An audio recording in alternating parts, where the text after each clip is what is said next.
Hello everyone, good evening, good afternoon. Let me know if you can hear me in the chat, which I'll be watching closely.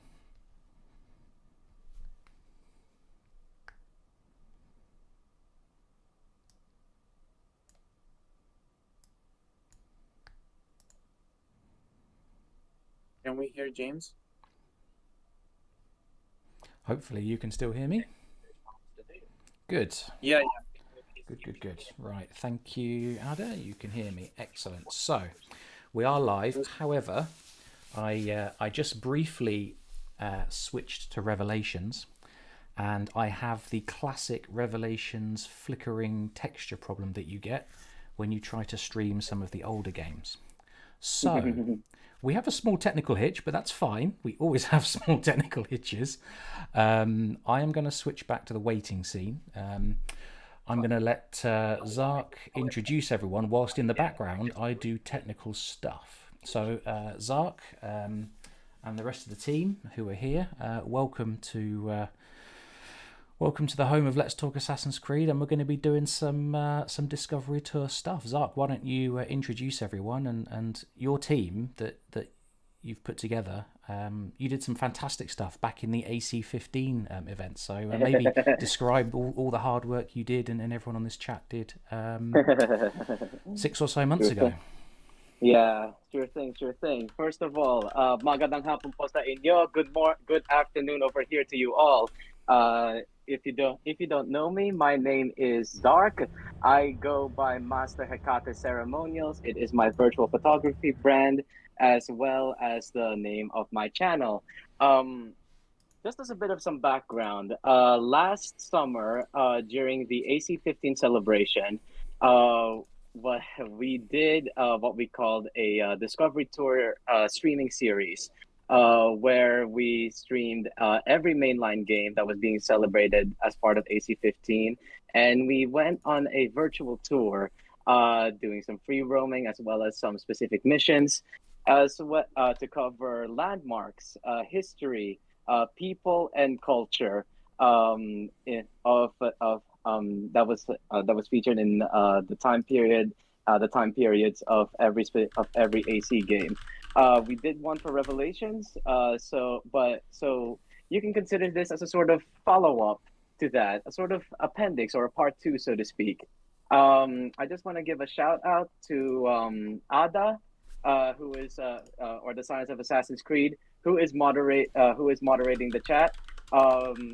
She was the one who streamed Revelations for us last summer, as well as one of the original co-hosts and researchers for the AC15 Discovery Tour series.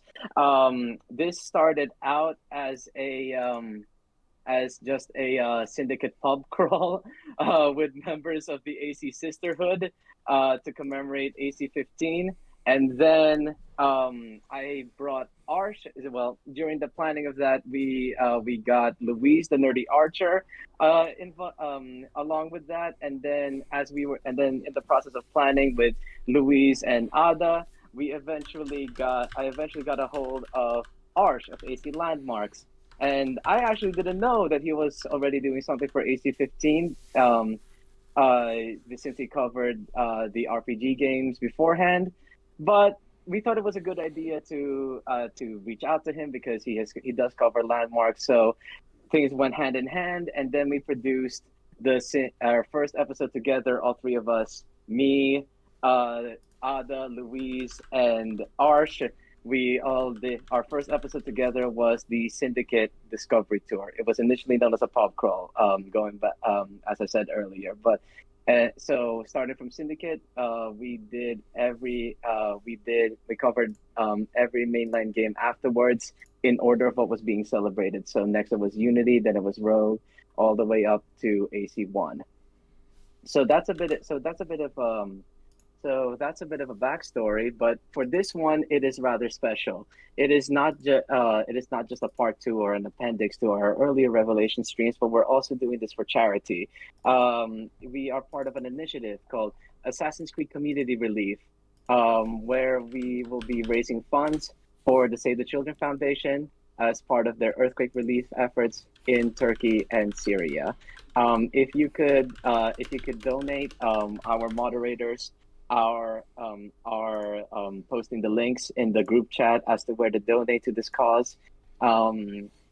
Just however much you can donate, it will really help save the children, as well as if you have a chance, if you donate specific amounts, we are going to be doing some giveaways, and those giveaways will be noted during over the course of this stream. We have a bunch of topics that we want to that we're going to cover. Some of them, if you have seen our Revelation stream, some of them have already been covered. So it's an addendum to that, and we also have some new ones as well that we would like to share with you. So, but I see in the chat right now, we have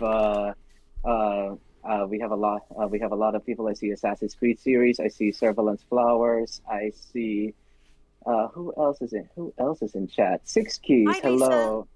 Hello, Lisa. White Lisa. Wolf Whispers. Dr. Amit dropped by for a quick hello. I know Dr. Amit is really busy right now, so if she can hear this, I just wanna say good luck with whatever you're doing. Also, thank you very much for your guest appearance, as well as your research during our Brotherhood stream last summer. So shout out to Dr. Amit for that. Who else is in the chat? Adam Price, VP Saucer 9404, and Gunnar. Well, those three are part of are members of. Well, I first met them over in the Scholars of the Creed community. Gunnar, and as well as Ada, and myself are admin of that, and I also saw another one. My bad. I think George Gaming is over here too. I did see a bit about that, but yeah, they're all part of Scholars of the Creed, who are also part of this initiative. They will be doing a live stream of AC1 on March 3rd, and I hope to see you over there. But the reason why I mentioned Gunnar is because he has some cool artwork, and more details to follow that. But yeah, just check the website on that. We have a lot of cool artwork, including from him. So just stay tuned to the website for that on details. Who else is in chat?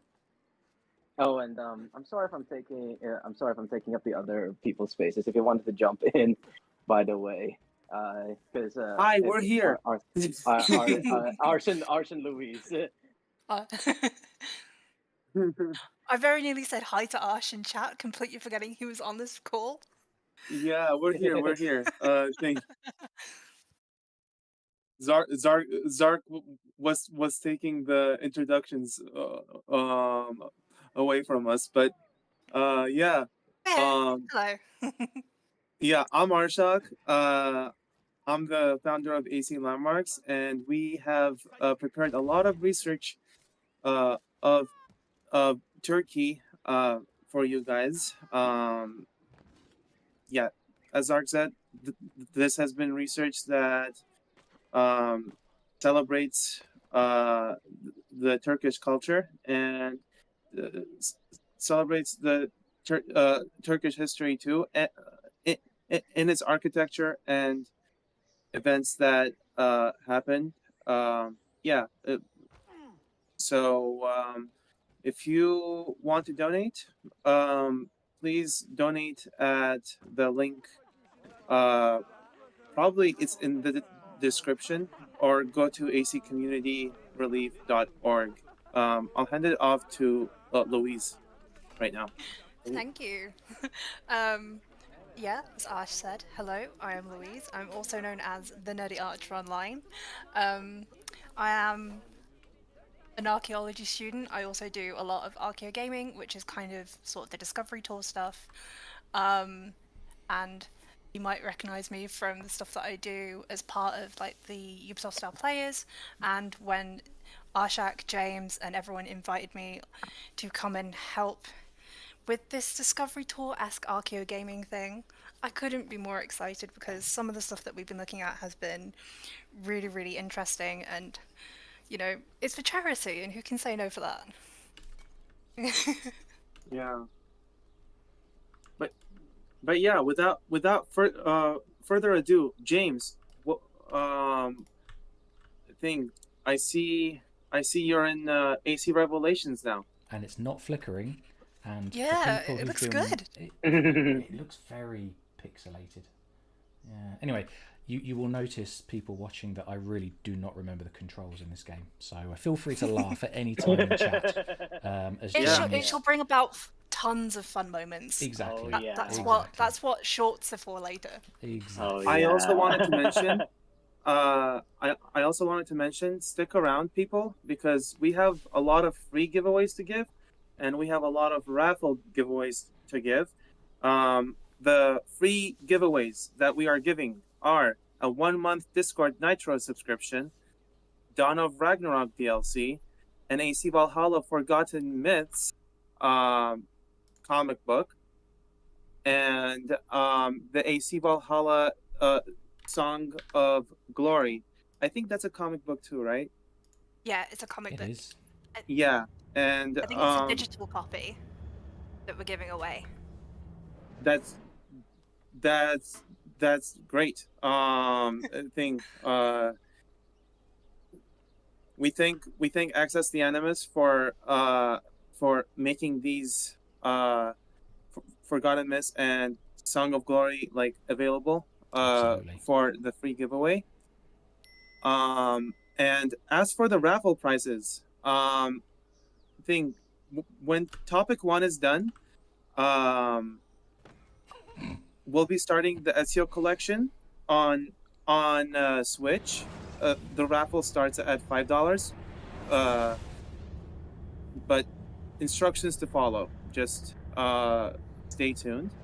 But also for raffles, we have Valhalla, the Valhalla Ultimate Edition to give out, and the Valhalla Complete Edition to give out as well. So we have a lot of plans. We have a lot of research to get through. So stick around. Oh, by the way, the free giveaways, how do you win them? You answer the trivia questions right. Yes. Love some good trivia questions. We have a lot of So if you remember from our last stream, Ada created a set of trivia questions for every game that we were gonna cover, and we're actually gonna do the same thing with this one. Well, even though we did it in the last few streams anyway, but for the free giveaways, we will ask a trivia question, both via the speak, both in our commentary and also in the chat. You just have to answer the question correctly, and when you do, you will get the free prize that we're gonna give out. Free prizes with free prize details will follow as we post the trivia questions, and it's basically whoever answers first wins the prize, and afterwards reach out to a mod or one of us if you're able to contact us on how, or we'll reach out to you on details on how to deliver those prizes. So just before I turn it over, if there's anything else, I just want to congratulate the Dr. Amit. Thank the Dr.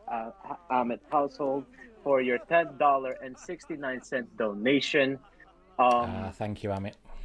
Yeah, molto grazie, Dr. Amit, for the donation as well as the household. So currently we are at $8,831.38, going ever so closer to our reach goal of $10,000. Let's try to make it to $9,000 today, okay? Let's do that. I believe we can do that. Yeah, we can do that. We can definitely do that. Yeah, between all of us. Yeah, We're so close to it, guys. Exactly. And We're still now close that to it. now that Arch has said 9,000, I would expect chat to drop some Dragon Ball Z references when we get to 9,000. Okay? Let's do that. Yeah. Cool. So there's anything else? Let's jump into Let's the get going. Yeah. yeah, let's get going. It's gonna be fun. Alrighty. All right. So Ash, where are we first? Where are we off to first? So thing for the first landmark that we are doing the landmark of Istanbul, the beautiful Hagia Sophia, which is narrated by Zark. So Zark, take it away. Sure thing. So James, if you could go into the DNA tracker. Yes, sir. While you're getting that sorted, shall I interrupt and say we're already over 9,000? Oh, wow. Assassin's Okay, we can Creed get to series. 10,000 people. Let's do it. Amazing. I was gonna say it is Assassin's over. Creed series has been very, very generous Thank you so and much. donated $169.31 to get us Nice. to 9,069 cents. Very nice. Very I nice. wonder Very, what very his nice. I AC wonder series. what his I wonder what his comment was. I like round numbers. Well, almost all. It's just been It's a very fun. nice round. It's a very nice, not round number. Oh man, it's amazing. It's amazing. Now, Alrighty. direct me, gentlemen, and Louise, which memory am I going to? It should be, so according to Ada, it should be further down the memory sequence because it's a secret location. So if you go to the right.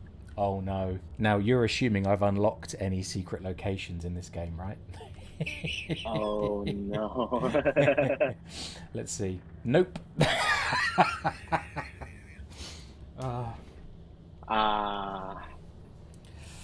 All right. If you're not able to go, Tell you what we'll do. any I'm going to head further- across. I'm going to head across the water and make my way over there.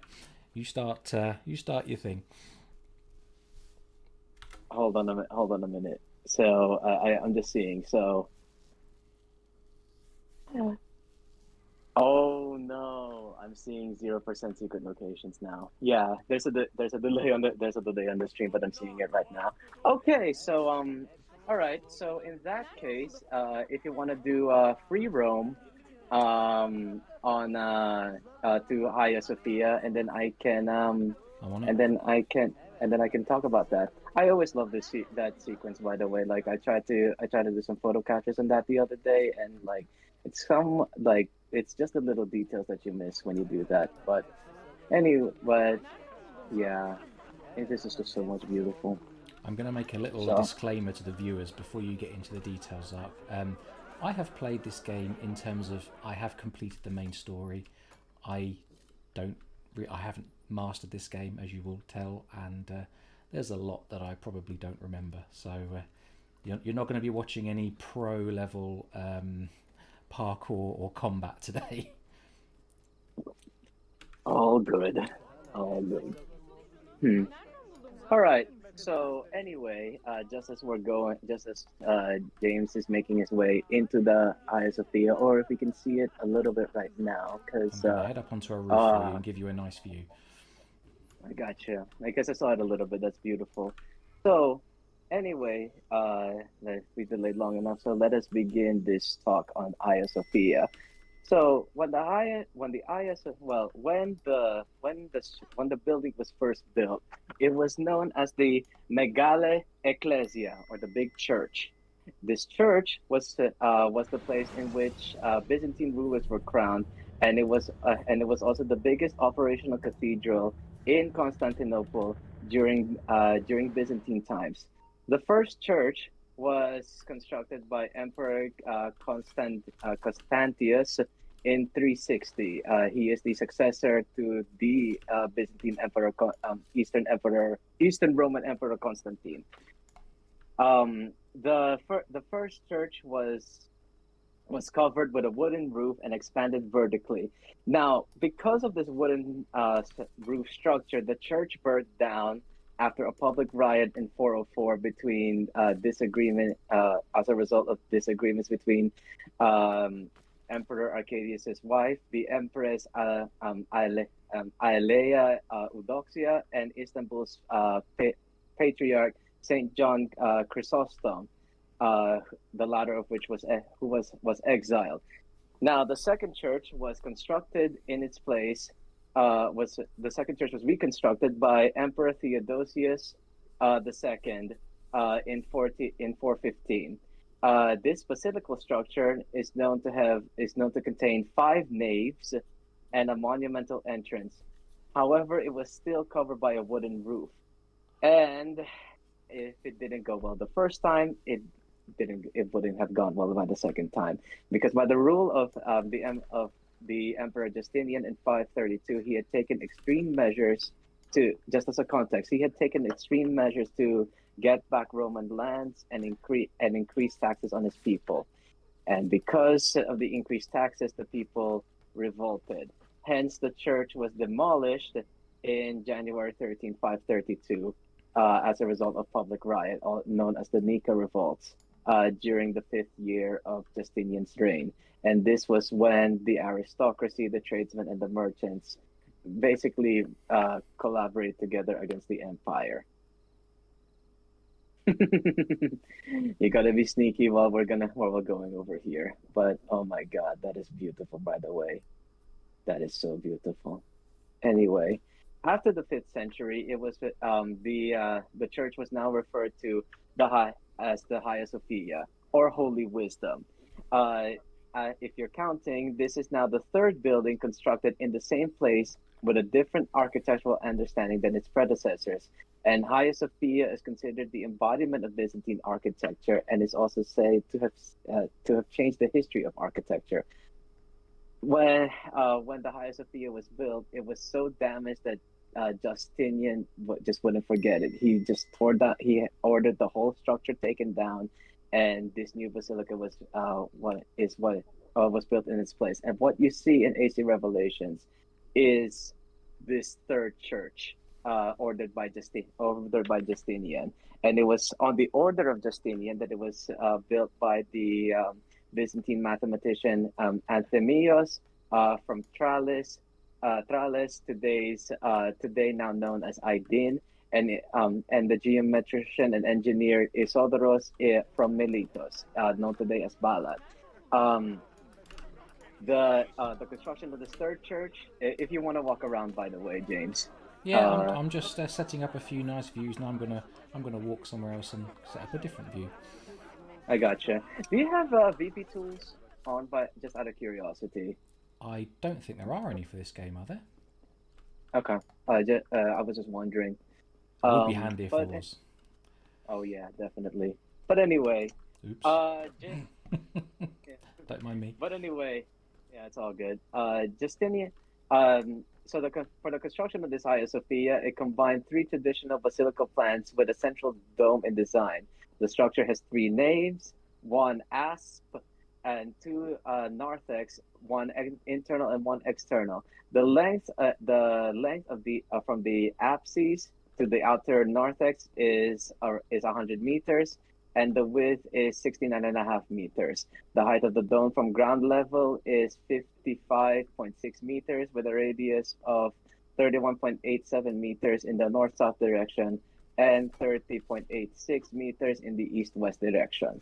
Justinian had hoped that the Hagia Sophia would be a symbol of the Byzantine Empire, so he decreed that all provinces under his rule send architectural pieces for its construction.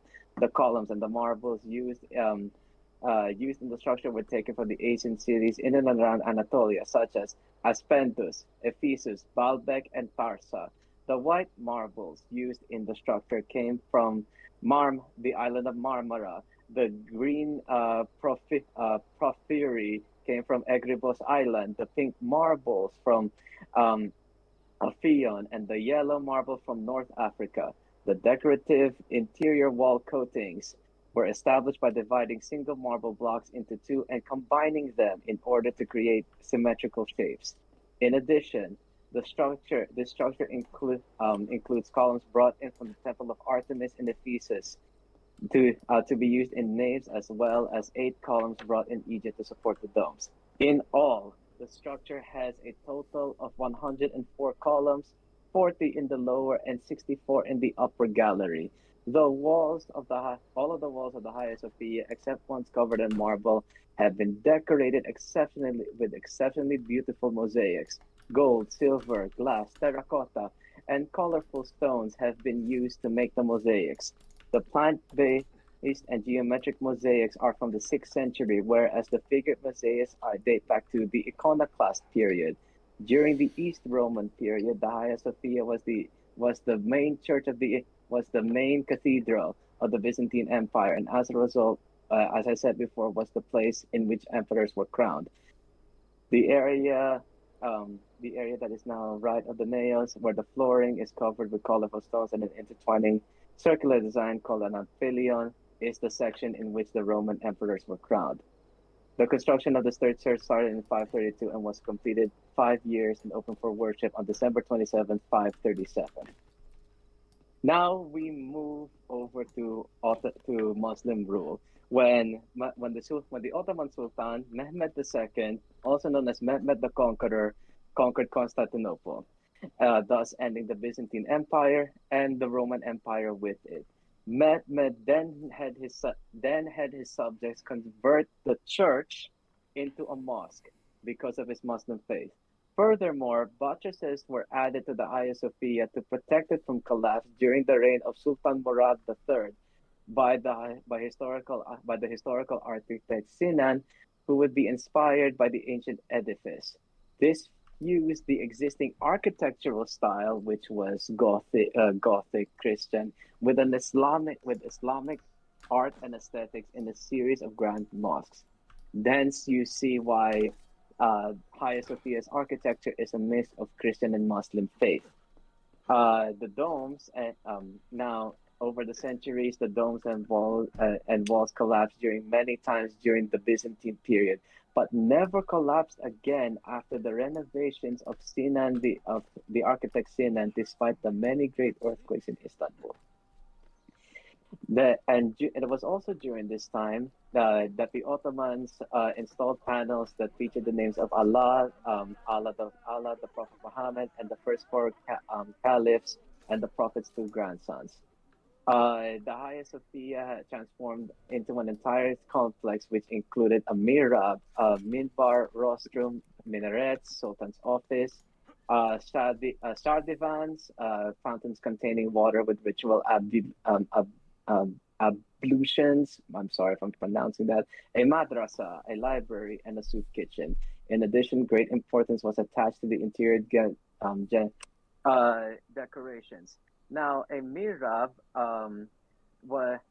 meaning altar, was placed in the direction of Mecca, the holy city of Islam, and to which Muslims turn in that direction to pray. The Sultan Suleiman I, also known as Suleiman the Magnificent, whom you see in Revelations, would later add the ornate candle holders that the Hagia Sophia is known for. These candle holders relate to Suleiman's conquest of Hungary in 1526. Sticking to this topic, going outside, you will see 4 dominating minarets. If you could, James, just go to the just do a view so you could see the minarets. So these minarets are these tall towers that you see around the landmark. These were added by the Ottomans for the reason of the Muezzin call, or the Muslim call to prayer, and for the fortification of Hagia Sophia against earthquakes at the time. And that is all that I have for the Hagia Sophia. Perfect. Very nice, Perfect. mate. Yeah. Thank you. Yeah, I just wanna say that if you want a walkthrough of this mission and the inside, you can check out the earlier the stream that we did in the summer, because I remember that was covered over there. We can update the description later. to add that as a sort of appendix. I don't know if I can link it right now over here, but anyway, I just wanna. We have a lot. We have had many donations since. We're looking at Fregalite, Ruby Carrion, and an anonymous donation of $15, $100, and $3 respectively, and we are now at $9,118.69. Fantastic. Thank you very much, everyone. Thank you, everyone. I really appreciate you. Yes, thank you. Or as they say in my country, maraming salamat po sa inyo. Anyway, Arthur saying. So it's time to announce the first raffle that we will be doing it on the next after the next topic. And what we will also be doing after the next topic is give you guys a free giveaway too, by answering a trivia question. But for right now, if you want to win an Ezio collection on the Nintendo Switch, you can win it and gift it to anyone that you'd like to gift it to, even if you don't have Switch. But if you do want to get it, then please donate $5. And in the comments, and this is very important because it's gonna help me put you guys in a number, so I can put a number generator, and you guys can win. In the comments, please write trilogy, so that you can be entered into the raffle giveaway. So to sum up, $5, enter into the Ezio collection on Switch giveaway, and comment trilogy so that I can input your name into the raffle. Thank you so much. And now I hand it off to the next topic, which is, I think, free giveaway or no? Free giveaway? I thought we were gonna. Oh no, we're gonna do the free giveaway when we do the trivia question, and whoever wins the trivia question wins the free giveaway. Okay. Did you want? And we're doing it at every other like we do two topics and then we do free giveaway. Okay. Yeah. Okay. Now, my question for you, Zark, and your team: do you need me to have 100% save file for some of the other topics you want to cover? Well, That's a very good question. The latest one would be sequence 8 memory 3. I can access that one. That's fine.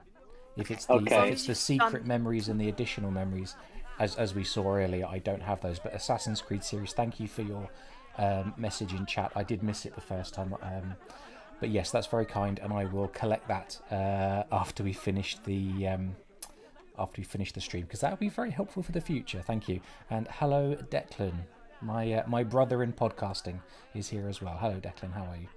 Declan, hello. Yeah, thank you. No, James, you should be all right. Most of them are free roam. It's just a few. I think most of them are early missions, but we should be okay. So I'm curious, what is in that secret mission? Could I have gone inside the church? Was that the plan? Yeah. Because, I'm so sorry. You would have gone into the church, and then you would have because that was after you collected like the 10 books, and that is where you would have collected the Isha Pasha armor. Gotcha. Gotcha. Yeah, This, and there are funnily no, enough, Revelations is next on my replay list, and I would actually like to do some of the side content in the near oh future. yeah, yeah. There was someone else I was just gonna. I'm sorry. Oh, I saw a few names popping into the chat. Biodanks, welcome. How are you? And yeah, we've had some donations. Very nice. So Yeah, I just before we move on to the next topic, I just want to give a shout out kasi I just I'm sorry for switching to Tagalog because like the person who did the $100 donation is apparently my kapabayan, Ruby Carrion. Maraming salamat ulit. Thank you again. If you don't well, hindi ko yeah, I'm not gonna ask that. Pero maraming salamat ulit, kapabayan, sa donation mo. Thank you again for your donation, compatriots. So but yeah, stick around, I guess. So anyway, on to the next topic, which would be Galata Tower, and I think Luis is gonna cover this. Yeah, that's me. So James, could you Yes. please sequence 2, memory 3 or 4, please? sequence 2, the crossroads of the world. I mean, we could do the Hookblade one again, couldn't we? You can't have enough Hookblade. Exactly. All right, let's do it. It's iconic for a reason. We've only had it twice already in this fundraiser, and I think it's just right that we do it again. Yeah. All right. Can't have enough Yusuf. Let's Exactly. be completely honest. What a legend. Praise the heavens. We feared we had lost our mentor to the vices of the big city. So Jason is asking, is anyone here a fan of Assassin's Creed? No, we're all here by accident, to be honest. I'm not really sure how this has happened. Yeah, I'm more of a Tomb Raider. Yeah. Tomb Raider, Uncharted, God of War kind of person, if you ask me. Does anyone even play Assassin's Creed anymore? Come on. Never heard of it. Yeah, similarly, I'm more into motorsports, like Formula One, Forza Ferrari.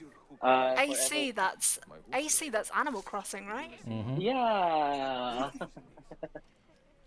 I thought the guy that we're playing as is Kratos. No.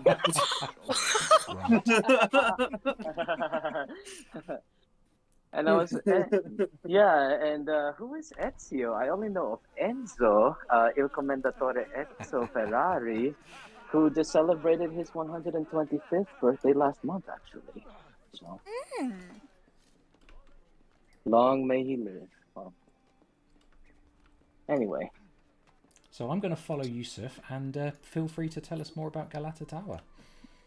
Okay, so en route to Galata Tower, it was originally named the Galata Fire Tower, as its original use was a long-term fire watchtower, and was built in 507-508. Sorry for laughing, I just missed the jump. Carry on. We need another counter for that. Yeah, we do. Add it to the spreadsheet. How dare you. But yeah, it was originally used as a fire tower, and the original Galata Tower, called Galata Kulesi, was first built by Justinianus, the Byzantine emperor, in 507-508, and was originally used as a lighthouse. First building's tower was originally made of wood and was destroyed during the Fourth Crusade. But the Genoese rebuilt the tower into the current one that we see today during between 1348 and 1349, and gave it the characteristic shape during the power conflicts in the Byzantine Empire. And the tower was partially damaged previously in earthquakes in the 1500s and was repaired multiple times, including by an architect called Murad bin Hayreddin. And it was during one of these repairs, during the Slim period, a bay window was added to the upper floor of the tower, which kind of alludes to its iconic appearance and shape. The building was last repaired in 1976, and before that, repeated fire damage and adding floors, and including the top of the towers now being covered with the famous cone-shaped roof cover.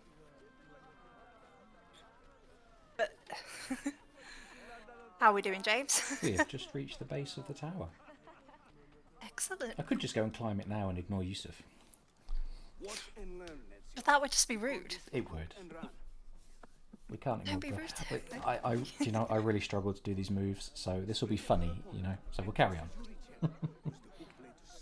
I think this is the point where I had my first desync when I played Revelations for the first time, was climbing Galata Tower. Because you know how finicky the controls can be. One wrong move to the left and you are 10 foot to the west. And there is nothing to hold on to. Time. There's always one instance. Like, what are you supposed to actually press here to do the hook and run? I've got the HUD turned off, so... there we go. Gotcha. Maybe. I don't know. Carry on. Yeah! Oh, that's it.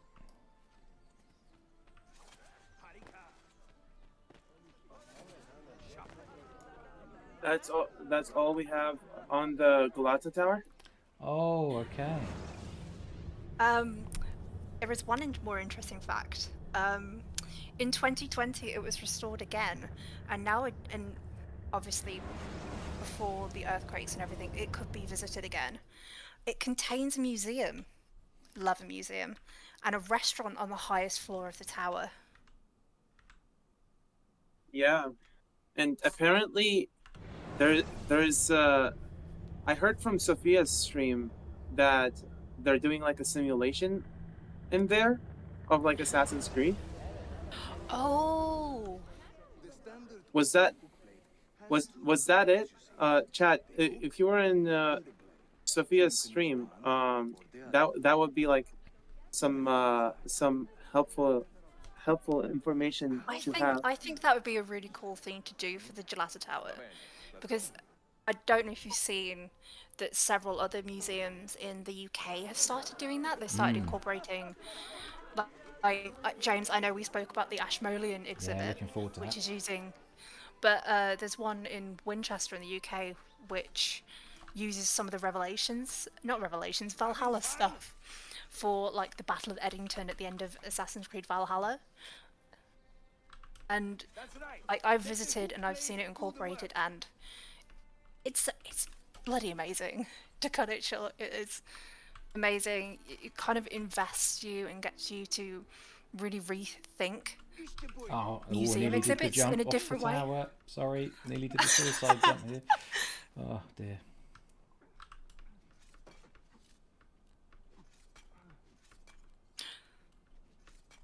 That's cool. I really hope that's what they're planning, because that would be a magnificent thing to add in. I think really revitalize. No. Like, bring a new arcade gaming thing to it. Guess what I just did? Do we need Sophia? to update the counter? Nope. I fell off the tower. That's all The part of the. There it It's is. all part of the Revelations experience. That's the way I look at it. Count number Sophia 2. missed that home.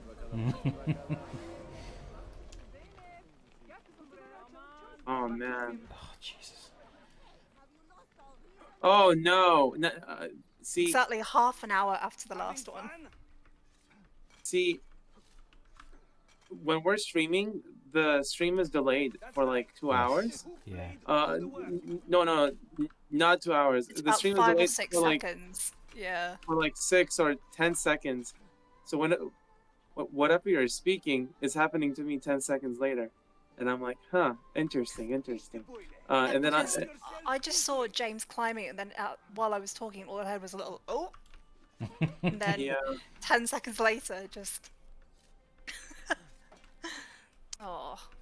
By the way, if you guys have not donated for the Ezio collection giveaway yet, now is the perfect time to do so, because we're shortly going to have the trivia question and give the free giveaway, and then I will be giving the raffle giveaway. Just don't forget to put in the comments trilogy, so you can be entered in to win. So yeah. Yeah. And Should we before- do the Should we do the trivia question? Hold on. Before you do the trivia question, I just want to say that for funsies, since I see some death counters over here, and since Access the Animus is over here, mi dispiace. I'm sorry if I'm gonna be copying you for a bit, but can we get a for every death that occurs over that occurs over here, can we get a hi James in the chat? I think that's a very good idea. Or a hi sorry. Poor Sari. Aw. If Sari were playing over here though, but yeah, we can do Let's that. make it interesting. Let's have Sari manifest, or a hi Marco, so we can get Marco to manifest. So let me I'm glad I see. replayed that memory because I finally got 100% sync on it, so that's good. That's nice. Yay! Yay! So, what next? Are we taking a little break, doing some trivia, doing some giveaways? I think it's trivia time, don't you? It's Okay. trivia Yes, time. It is trivia Trivia time. time. This So- trivia time is the winner will get a 1 month Discord thing membership. Discord Nitro. So Discord Nitro, yeah. I had to put that in there. Nitro. Discord Nitro. So yeah, go ahead and ask away. All right. I'm just seeing. All right. Let's. I hope this is a somewhat easy one. Oh. Okay. You know which question I think that one. Okay. Okay. I like that too, actually. All right. So all right. So this question is from Assassin's Creed Revelations, but instead of the historical period, it's about the modern day. And the question is, which song plays when Clay Kaczmarek, or Subject 16, saves Desmond from being destroyed in the Animus? Again, which song plays when Clay Kaczmarek, or Subject 16, saves Desmond from being destroyed by the Animus? Type your response right after mine, and whoever gets it first wins Discord Nitro. It's in the chat. For 1 month. For we 1 are month. we are giving away the Discord Nitro for 1 year later on, but right now it's for 1 month.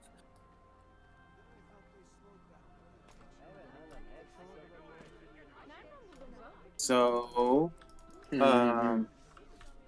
what's the question, you guys? You mean what's the answer? What again? The question is which song plays when Clay Kaczmarek saves Desmond from being destroyed by the Animus? And actually, Epic Sauce actually got it correct. It is called Scheduled for Deletion. It's a really good one.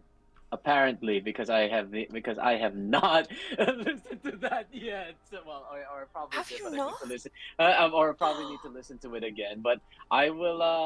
But I'll probably listen to it. But anyway, Epic Sauce, congratulations! Congratulations. You have won 1 month of Discord Nitro. I love how we said that at the same time, by the way. The brain cell is awake.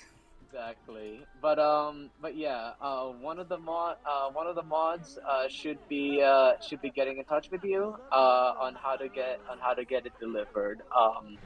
So hopefully that'll be sorted out. But again, congratulations on winning Discord Nitro. And on that note, Awesome. The next topic. Before I head on to the next topic, I just want to give a shout out to Ada for the Galata Tower research because she was the one who did this last summer, and we are reusing it and expanding on it over here. So shout out to Ada for the research that she did on Galata Tower. And I gotta say this, I'll probably listen to it. He's not gonna listen. Thank you, Anak. Well, by Anak, I mean Nawala, who is just in chat, because that is my because Nawala ay yung aking pinsan. He is my cousin, so he is family. So welcome Nawala to the chat. Hello, Zark's cousin. Thank you very Hello, much. Nawala. Thank you Welcome. very much for joining, because I thought you were gonna be busy today. Hi, Nako. Anyway, our next topic is Zark? yes. Zark. Before we move on, I've got a quick question for chat, and we don't need to break up the stream anymore for this, but is there a way to force the day-night cycle in Revelation so I can have some daylight as we explore? If anyone knows the answer, feel free to put it in the chat for me, because I would like to see a bit of Constantinople in the daylight. Back to you, Zark. Okay. So anyway, the next topic would be on the Grand Bazaar, and for that we are gonna go to sequence 5, memory 1. And before I give it away, I want to give a quick shout out to Sophia EA16 for providing the research on the Grand Bazaar. All right. Sequence 5. Molto grazie. Memory 1. I'll leave it, and I'm gonna hand it over to Louise. Yeah. Thank you very much. Just repeat the sequence for me. 5-1. That Okay. the Perfect. Janissaries. Perfect. Let's go.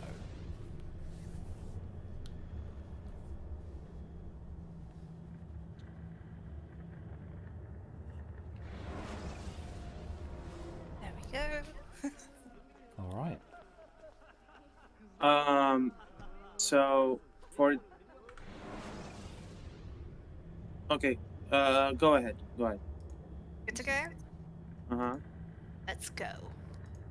So, the Grand Bazaar was founded in 1461 by Faith Sultan Mehmet, also known as Mehmet II, shortly after the Ottoman conquest of Constantinople.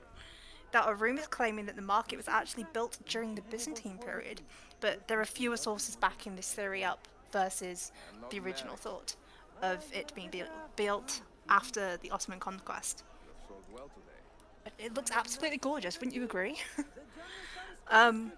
It is a historical shopping square surrounded by shops covered in roofs and domes, with very many handheld places to climb, but probably not health and safety regulated.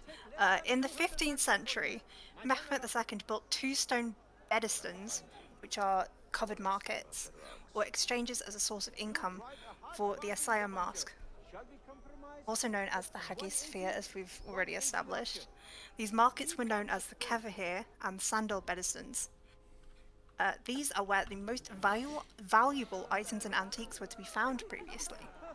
Nowadays, this market area contains over 60 streets and 3,600 shops. And can either of you guess just how many square meters this covers? Because when I found this out, surely not, but Ash, an idea how big it is today? How big? Yeah, in square meters, how big do you think it is? Yeah, it's probably like more than it's probably like 30,000 and 700 square meters, right? Spot on, in fact. Did you I read know, that from the very reading spot on. document? Very spot Yeah. on. 30,700 square meters in size Totally off my today, head. which is huge. It's huge. Uh-huh. And like the bazaar has, like, justifiably so, because the bazaar has been an important trading center since it was founded. So And it get its just head. keeps expanding, probably. Apparently, and this is Sophia's advice: when you need to exchange money, um, when you go to Istanbul, do it at the Grand Bazaar, because apparently that's the best place to do it in. So yeah, there is that fact for you if you're ever in Turkey. Continue. That's always worth knowing. Yeah. Um, let's see. But yeah, it's absolutely huge. And during the reign of Sultan Suleiman the Magnificent, who everyone remembers meeting on the boat to Constantinople as Ezio, the bazaar was vastly enlarged during this time. The complex of the Grand Bazaar houses 2 mosques, 4 separate fountains, 2 hammams, and several cafes and restaurants. The market has 4 main gates. Not just one main gate, it is so big it needs 4. Each street in the Grand Bazaar is reserved for a completely separate group. So today the names continue, but some professional groups have disappeared that used to originally be involved with this. Occupational guilds, which supervise competitions, commercial ethics, and kind of like day-to-day trading regulations, and master and apprentice relationships could work efficiently thanks to the concentration of the same products in one place. So really, you could keep an eye on your compatriots and essentially make sure that no one was trading unfairly. Products could only be sold at the price specified by the government, and advertising was prohibited. At the times, the shops were not in the form of rooms as they are today. Shelves served as their showcases, and the seller, ensaf in Turkish, sat on the bench in front. That's why the shops are called closets instead, which I really didn't know, so that's very, very interesting. At the end of the day, curtains were drawn and the closets were closed. And due to security measures, the Grand Bazaars are open during the night. So this bit, James was saying about the day-night cycle. So this happening during the day, historically inaccurate. Interesting. Only the Sultan could open the bazaar as well. It was only opened in its history to celebrate the return of Sultan Abdulaziz from Egypt in 1867. The Sultan passed through streets on horseback and greeted people.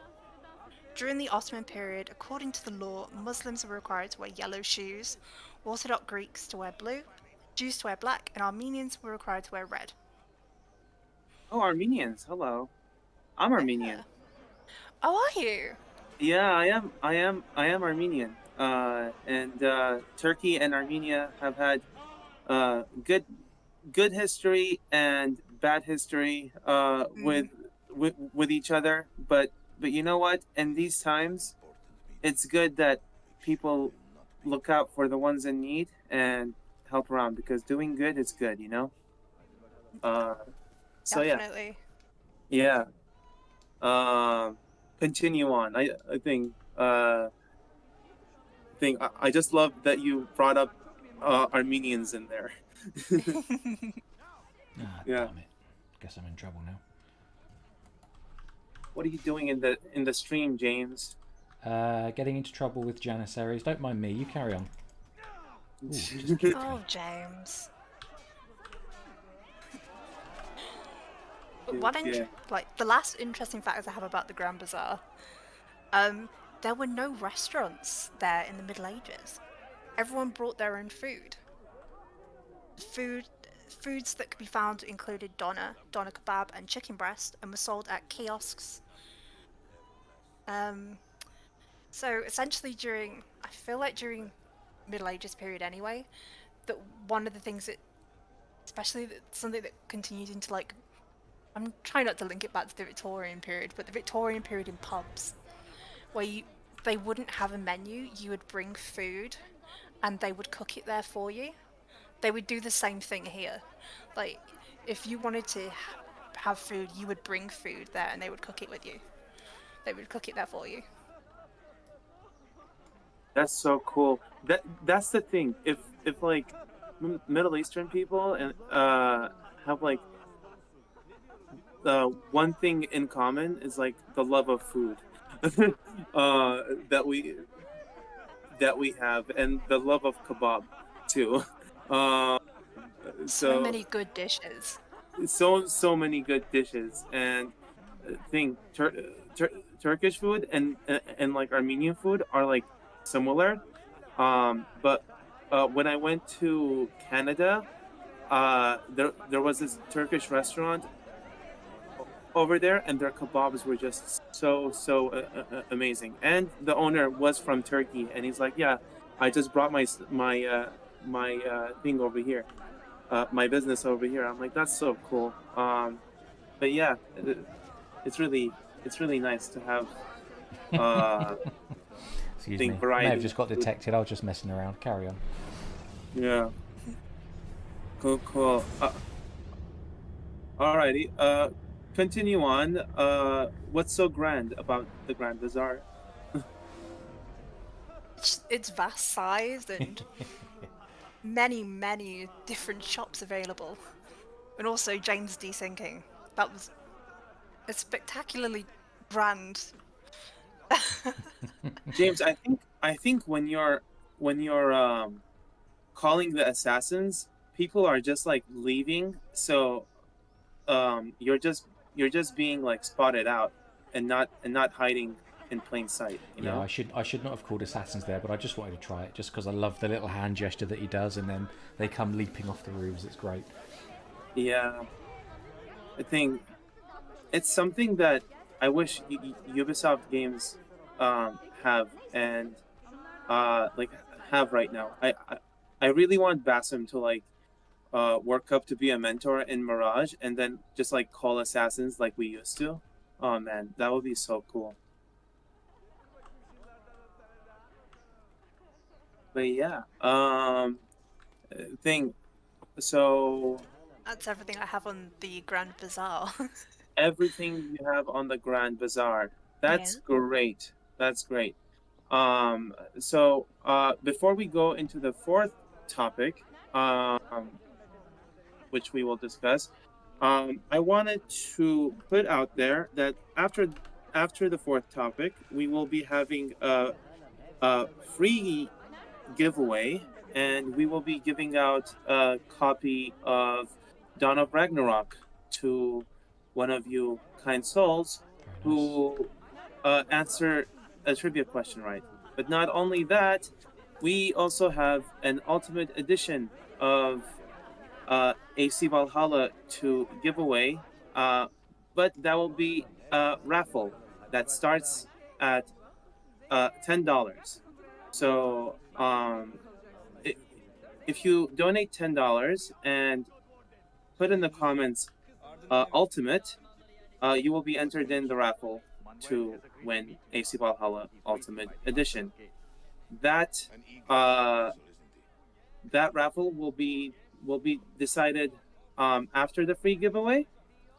But the Ezio collection giveaway right now is taken away because nobody donated. If you had donated $5, you would have won. But yeah, even if you can donate $10, and nobody has donated $10, the AC Ultimate Edition will be yours. Anyway, now let's jump into the fourth topic. Thing, like I can cover that. James, if you can go to sequence 7, memory 1. Yes, coming right up. Sure thing. This region that we're about to explore, just a few personal thoughts. I kind of wish that we had more time to explore this, because it was a very unique region that we had only gotten to explore once in what's it called, in just one memory sequence. But but I wish we had gone back over there to like explore, kind of like with a quick travel. So anyway, where we're headed to right now is Cappadocia. And no signs of Tariq's men. And in Cappadocia, Cappadocia is a region in Anatolia, also known as Asia Minor. It is mainly within Turkish territory. Hold on a minute, I just want to see. It is it is mainly within Turkish territory. The Kingdom of Cappadocia was founded in the 320s BCE by Ariarathes I, the last Achaemenid satrap, and the first human settlement of the region dates back to 7000 BCE. And there have been plenty of Bronze Age settlements that date between 3000 that date back to 3000 and 1000 BCE.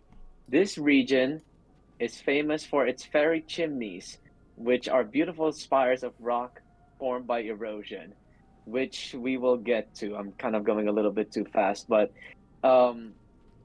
if you remember, I can speed up and get us into the underground city, no problem. Sure. No, it's not that. But I was just saying, like, if you remember when Ezio, well, he's about to. And the thing is, though, like, again, with this geometric formation, it was so unique, and just with the settlements, and it had its unique books. That's why I kind of wish that we had gone back, specifically. So, oh, okay, never mind. I was just checking chat. Anyway, as Ezio enters Cappadocia, as you can see, human settlement over there. And then, oh yeah, look at that beauty. Just look at that. And then you can see one of the chimneys over there, I think, where you can climb in the center. So the underground city in Cappadocia that is depicted in Revelations.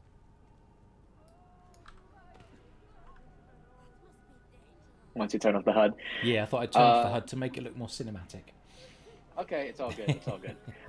So the underground city of Cappadocia depicted in the in-game is actually Derinkuyu, and Derinkuyu was first built by the Phrygians in the 8th and 7th centuries BCE, according to the Turkish Department of Culture. Derinkuyu was enlarged in the Byzantine era. However, the city at Derinkuyu was fully formed, as I said, was fully formed during the Byzantine era, when it was heavily used for protection as protection from Muslim Arabs during the Arab-Byzantine Wars of 780 to 1180 AD. So the early would place it around Avor's time, if you're making timeline comparisons. But anyway, these cities continued to be used by Christian natives as protection from Mongolian incursions in Timor in the 14th century. After the region fell to the Ottomans, the cities were used as refuge by the natives from Turkish Muslim rulers. As late as the 20th century, the local population, the local Greek population of Cappadocia, were still using the underground cities to escape periodic persecutions. The city could be closed from the inside with large stone doors, with storerooms and wells that made long stays possible. The city had air shafts which are up to 30 meters or 100 feet deep. Derinkuyu is the largest excavated underground city in Turkey. The complex has a total of 11 floors, though many floors have not been excavated. It has an area of 186 square meters or 2,000 square feet, with a possible total area of 650 square meters or 7,000 square feet. Each floor could be closed off separately. The city was connected to many other underground cities through miles of long tunnels, and Derinkuyu could accommodate anywhere between 20,000 and 50,000 people. Derinkuyu has all the usual amenities found in other underground complexes across Cappadocia, such as wine, oil presses, and stables, cellars, storage rooms, refectories, and chapels. Unique to there in Kuyu, and located on the second floor, is a spacious room with a barrel vaulted ceiling. It has been reported that this room was used as a religious school. And that is all that I have for Cappadocia. And I think it was Arshak or Joe Burn Crusader who researched this the last time. So shout out to them. Thank you for Yeah, the research.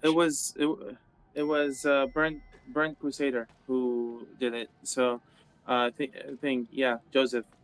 Thank you, Joseph, for the research. It's very thoroughly researched, which is great. Plus, I didn't know Cappadocia was part of Turkey until today, for some reason, and when it was when it was discussed, I'm like, yeah, for sure, like Cappadocia must be in there because it is a Turkish city. So I'm glad AC Revelations went to it and had this this segment. Like it's its own underground city kind of thing. Mm-hmm. Yeah. And I remember I don't remember the art well I don't remember the specific article now, but I think I remember reading like either a travel blog or an architectural blog, and that they were making like luxury rooms, I think like a hotel or like a rental, kind of like an Airbnb in Cappadocia, with its own accommodations. And I saw it for a little bit, and it's really rather beautiful. I don't know about the pricing though, but yeah, if you're ever in that area, after everything is sorted, after everything is helped with, you can probably find some over there. But I hope everyone in the region is all right. So. Yeah, I think Ada just said Oh, that she researched Cappadocia. So yeah, my apologies, Ada. So shout out to Ada, or the Science of Assassin's Creed, who is modding the chat right now. For providing the research for Cappadocia, both for the stream and the last stream. Shout out to Ada, the Science of Assassin's Creed, in chat. Thank you, muchas gracias. nice. Yeah, and then as Wolfie said, and I was about to say too, I want to thank Assassin's Creed series, Jamu and Dan D, and Dan D appeared in chat.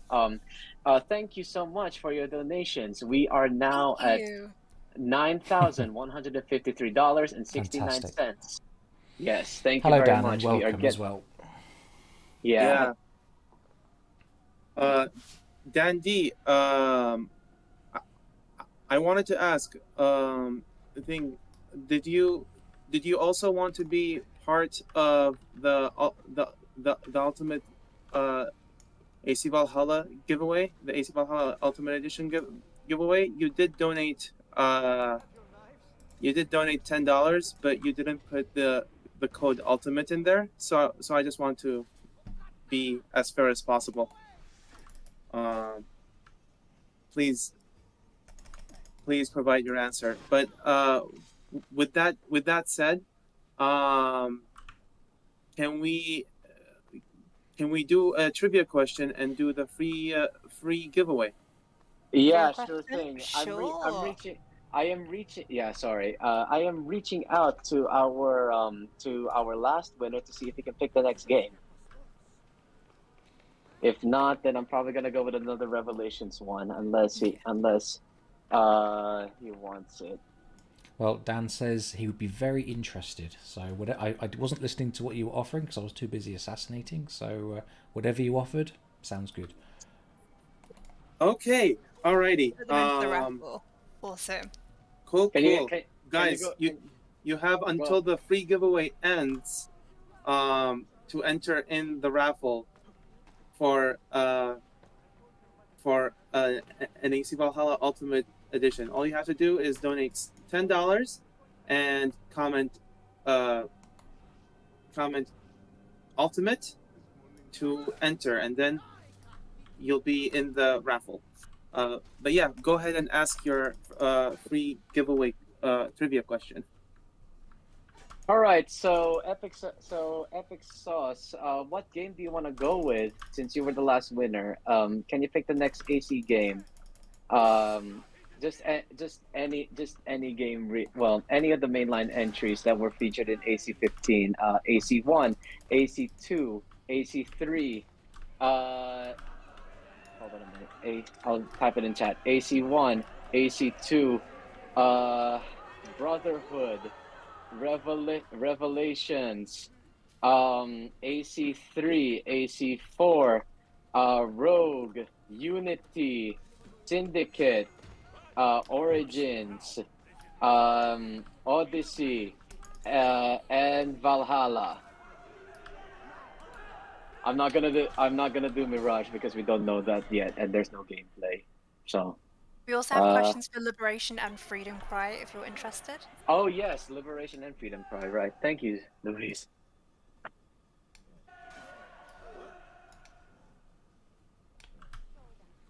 Dan D, it's not necessary, mate. You think you probably joined in the chat and didn't know, so whoever donated $10 can enter in the giveaway. So right now I am waiting for the giveaway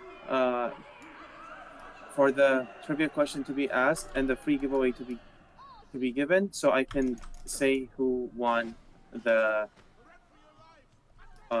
Ultimate Edition. So yeah. Brilliant. Thank you, Ash. And we have an answer, yeah. Epic Source has picked AC1 for a trivia question, please. Okay, and I think... yeah, sadly we don't have any Chronicles questions, but note to self, write some Chronicles questions for the next stream we do. Seriously, oh, yeah. no Arbaz questions. I'm very disappointed. Yeah. I'd make them all. I'd make them all about Jayadi. Let's be completely honest. Fair enough. Box of shame with us, but we'll be sure to note that for the next stream. We'll have a next stream on March 5th, but more details to follow on that. Anyway, Epic Sauce pick AC1. So, this is a two-parter. You have to name the two. You have to name two people for the correct answer for this one. And the question is, who are the companions of Altair during the retrieval of a piece of Eden under Solomon's temple? Again, who are the two companions of Altair that traveled with him during the retrieval of the piece of Eden under Solomon's temple at the beginning of the game? And thank you again, Dandy, for your $10 donation.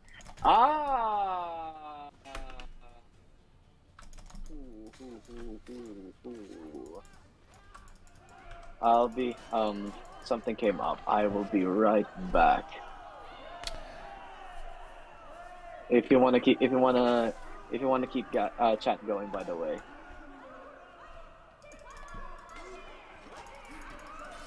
Is Malik and Kadar El Saif I think the right answer, you guys?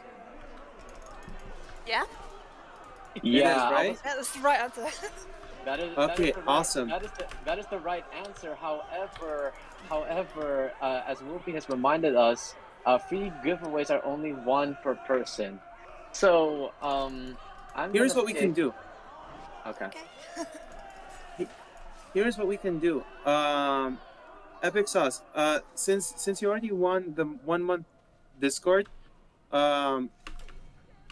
what if you choose one person in the chat to have the Dawn of Ragnarok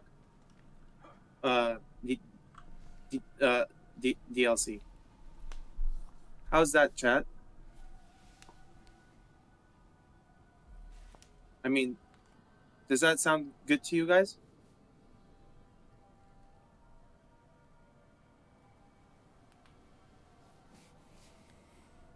Hello? I'm about to go with another question, by the way. Okay. Oh, okay. Yeah, I'm just waiting for chat.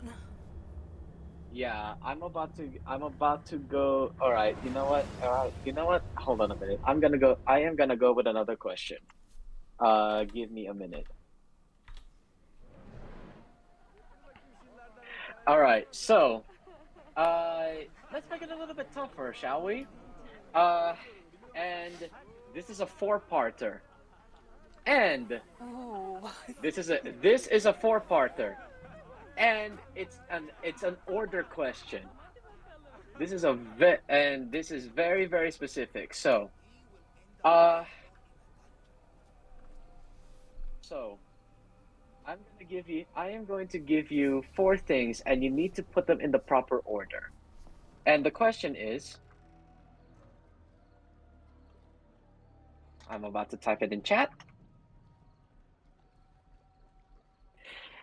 Which is the proper order from lowest to highest of the following assassin ranks? And the four choices are soldier, warrior, discipline, and disciple, and mercenary. Again, order these four ranks from lowest to highest.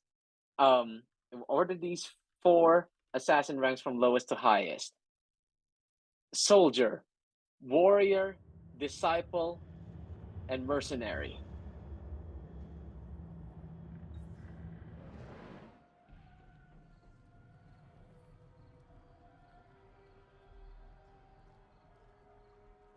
If no one's getting it, then I'll make it easier on you.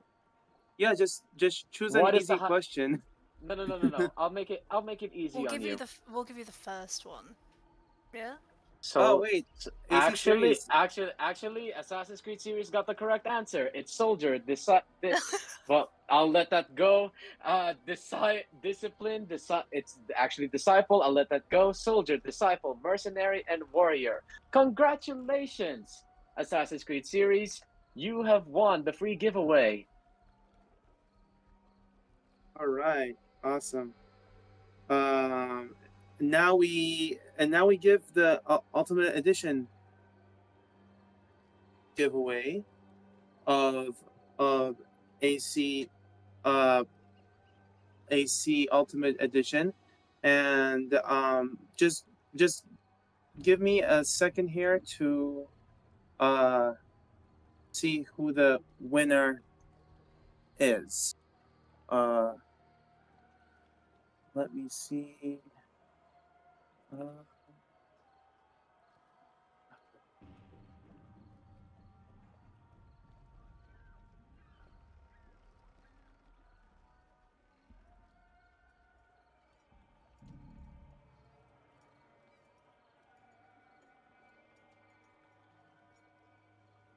Okay, so the winner of the AC Valhalla Ultimate Edition giveaway is Dandy. Dandy wins the Ultimate Edition. Congratulations, Dandy. Congratulations. Awesome. Cool. Let me see. I just put a number generator between 1 and 2, and I got 2, so it was Dandy. So Are you sure? Huh? Assassin's Creed series says thanks and please give it to someone else, whatever the reward is. Are you sure? Oh, then in that case, AC series, choose to give it to someone else.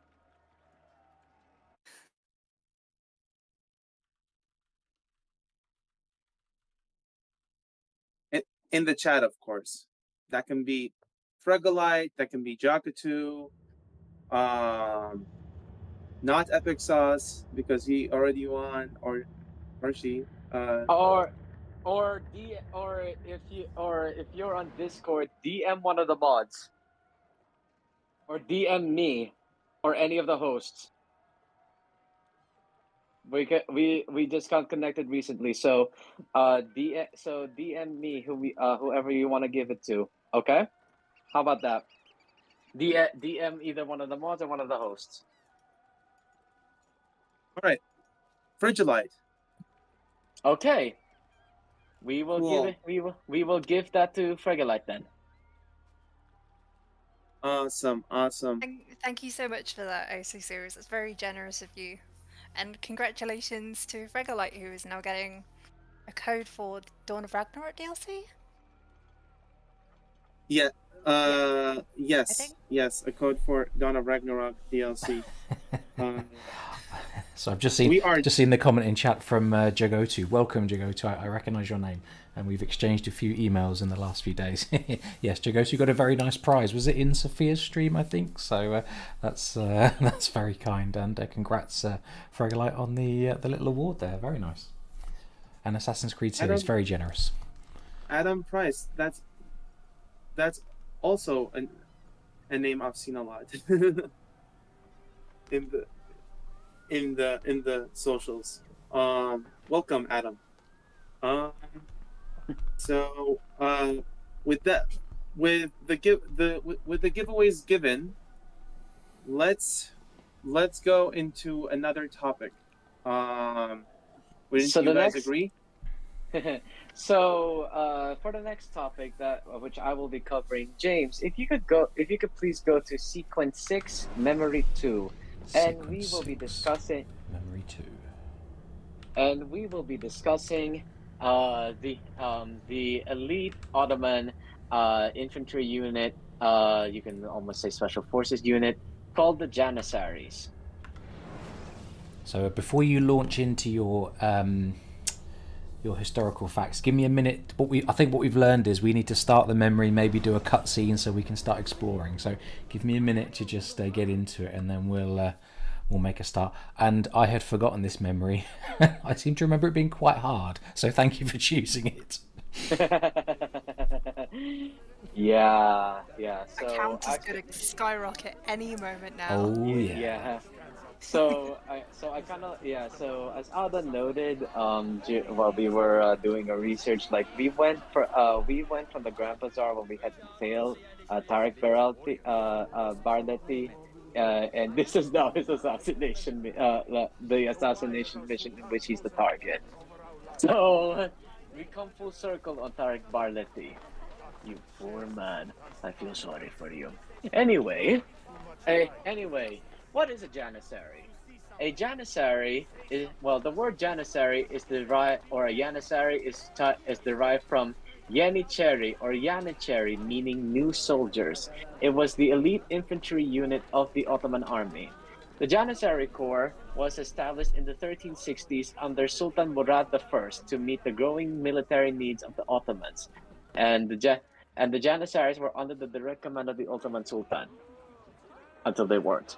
More on that later. The Janissary Corps was recognized in the 15th and 16th centuries as the best trained and most effective soldiers in all of Europe.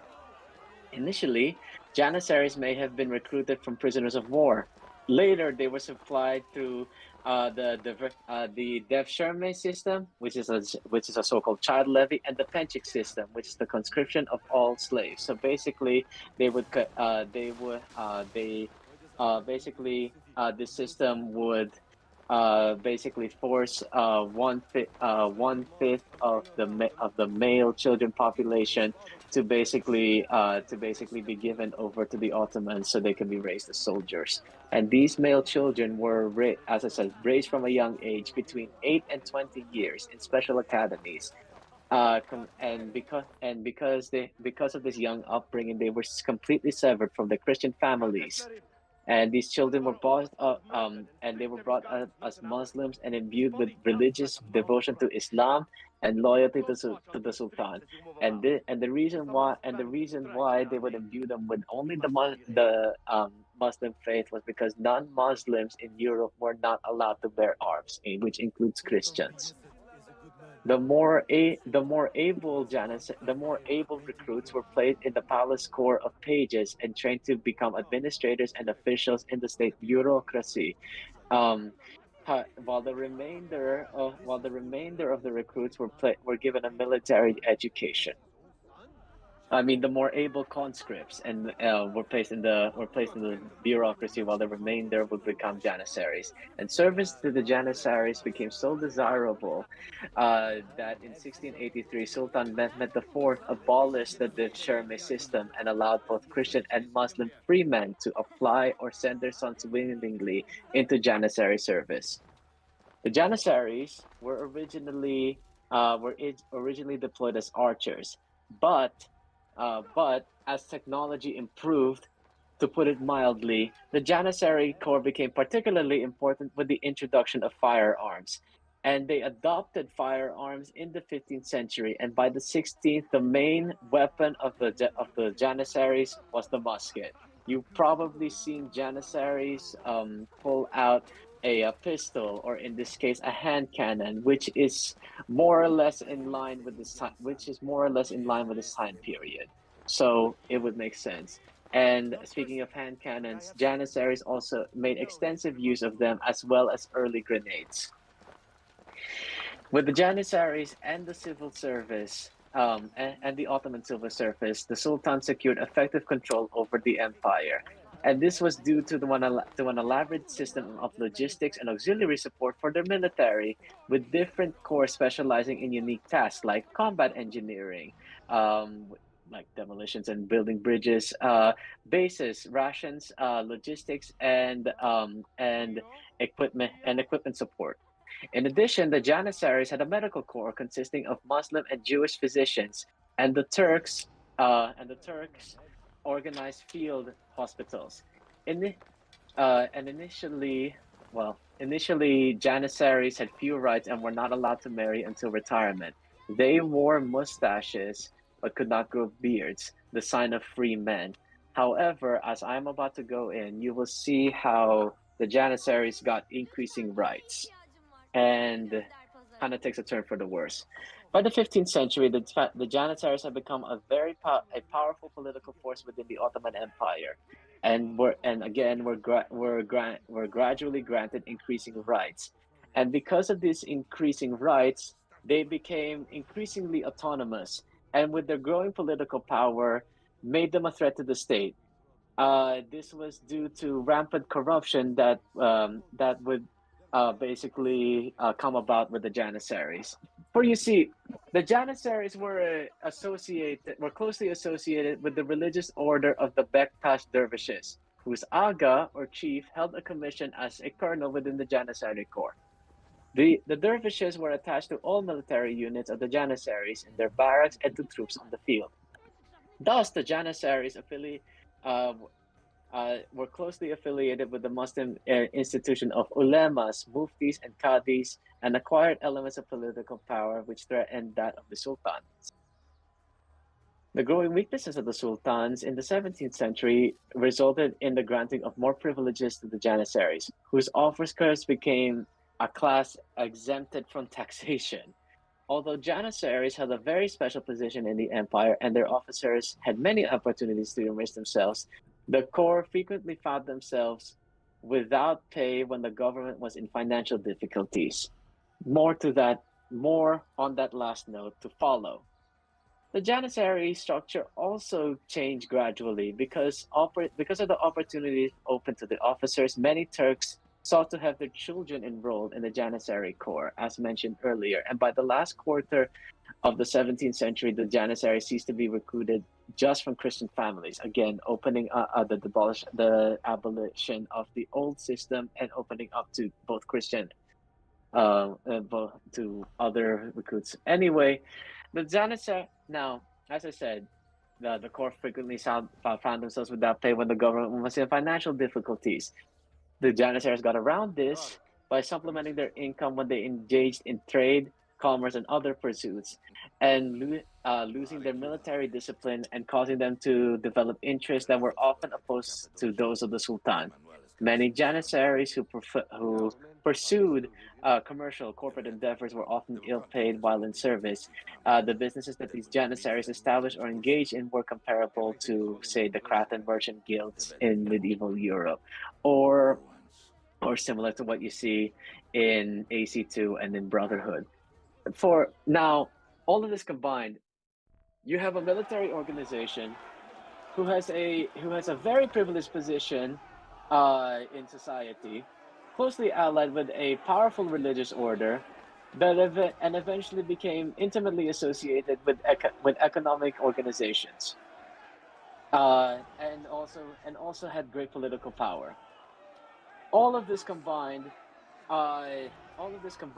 you essentially see that the Janissaries basically controlled every aspect of Ottoman society.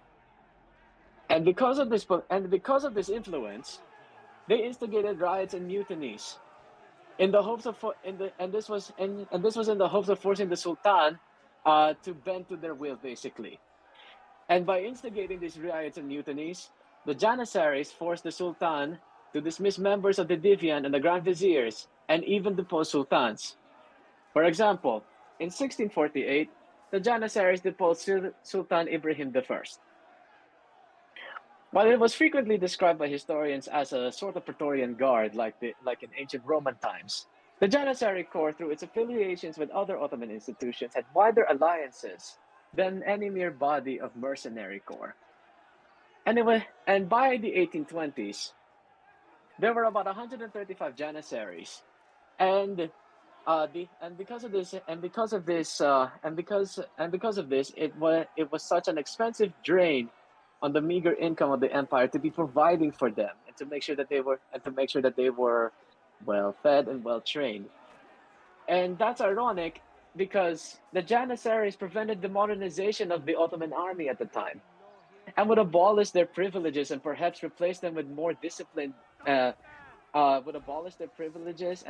Replace them with more modern troops, meaning the Ottoman army, who planned to do this. And the growing political influence of the Janissaries also undermined military power in the Ottoman Empire. And when they failed to suppress the independence revolt in Greece at the time, this proved their inefficiency, and it also proved the need to reform the Ottoman military. It was in 1826 when the Janissaries revolted against Sultan Mahmud II. After they received word that the Sultan Mahmud II ordered their disbandment and planned to form a new style army. However, the Sultan anticipated this and readied his loyal troops. And it was in 1826, and it was in this instance that the Janissary barracks were in Istanbul and provincial headquarters were shelled through a fierce battle. And that is all that I have on the Janissaries. Well, that's some cool information right there, sir. Yeah, yeah. The Janissaries are like one of the coolest soldiers. Military men or infantrymen that Assassin's Creed has ever designed. Like their look is just so iconic in Revelations, and yeah, definitely love what AC Revelations did with them, and to have like missions where you're focused on Janissaries and you're focused on their leader, and their leader is actually a good guy. That's just really awesome. It just goes to show. I mean, look, I think Ezio just killed the wrong guy. This mission is always like sad because you're trying to do good, but you do a mistake. So yeah. I was just thinking between this assassination and the events of Cappadocia, it's not exactly Ezio's finest hour, is it? No, it really isn't. Oh damn it! Now I've got to fight all these guys. Come on. Can I just run? At this running point, is an option, I think. At this point, Ezio is just becoming just really like done with the assassin life. He just wants a farm. He wants wants a lady, and he wants to grow kids and die happy. He wants to grow kids. Okay, yeah, Well- fair enough. I mean, that is basically what they do. Yeah. Yeah, well, that came out another way, but Can it? Yes, but it can. Let's go. The little watering can and the frilly apron. Yeah. so did that Yeah. comment. But but yeah, he just wants a quiet life, really, and he gets a quiet life in Embers until Xiao Jun comes, and then he has to mentor just one more person before his death. So poetic. So poetic. Ezio, ever the mentor and ever the troublemaker. Pardon me for interrupting, but James, can you command Nightbot to post an invite link to the Animus Hub server? Because Fregolite because Fregolite is trying to get into that. Yeah, give We got you, me. Why don't you just keep talking? You know, keep it light, keep entertaining the viewers, and I will sort something out. Actually, Nightbot already did it. It did. I just as I clicked away to go and do it, Nightbot sorted this out. Excellent. Thank you for reading our mind, Nightbot. Anyway. Spooky. Yeah. Yeah, Anyway. if anyone here wants to come and join the Animus Hub community, which is kind of like the hub for James and Declan, Ash, me, and our friend Andrew, who has an Assassin's Creed podcast called Visions of the Past. Can't believe I had to think about that for a second. The Discord link is there with Nightbot. Come and join us. Yeah, we are. The Discovery Tour team also has a home has a home over there as well. We currently where you can see our past stream from AC15. But after this, we will be uploading it there as well, and we hope to see you there. But anyway. Okay, so I do want to make one announcement, if I may, Go about ahead. the raffle. The next raffle is going to be a complete edition of AC Valhalla. This means that you get basically everything. You get the base game, the DLCs, plus Dawn of Ragnarok, and whatever goodies it comes with. Yeah. So this is the big one. Retail price, $120. Over here, you can just get it at $12. So if you donate $12 and use the code name, use the thing. If you donate $12 and comment on the donations complete, you will be entered into a raffle to win AC Valhalla. By the way, whoever has won a free giveaway or a raffle giveaway can also enter into this giveaway too, and win, as long as you donate above the asking price or at the asking price. You can enter in to win AC Valhalla Complete Edition at $12 instead of having to pay $120. But anyway, wanted to keep that in your mind, and we can start the next topic if you guys would like. Well, before we do, I just wanna clarify on the complete edition, because it includes, as Arsh probably said, it includes the main game and all DLCs. That includes Wrath of the Druids, the Siege of Paris, Dawn of Ragnarok, as well as any other free updates as well. And because I think that comes with the season pass. And this is a bit of a personal note. My favorite DLC in that is Wrath of the Druids, and I really recommend that out of the entire three. There's a certain redhead, isn't there? There is a certain redhead poetess, musician, because I have a thing for musicians. So if you do get that, I would really recommend playing that DLC before everything else. And if you do get back to me on that, I really look forward to hearing about your thoughts when you meet her.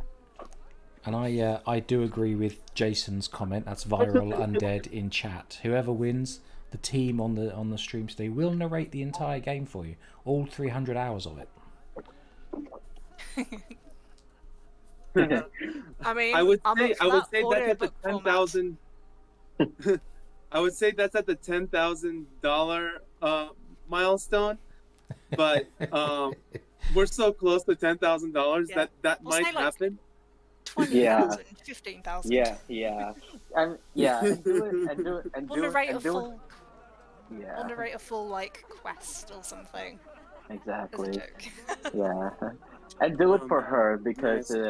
because it's almost March and it's St. Patrick's Day. St. I'll Patrick's tell Day you is on a what. Friday, but When we get to $10,000, I will happily do a book reading for the community publicly on Twitter of any I of will the more than Assassin's happily- Creed chapters, or you James. tell me what, and we'll do a nice. James, I will more than happily join you for that. All right. That's a milestone, huh? There we go. Alrighty.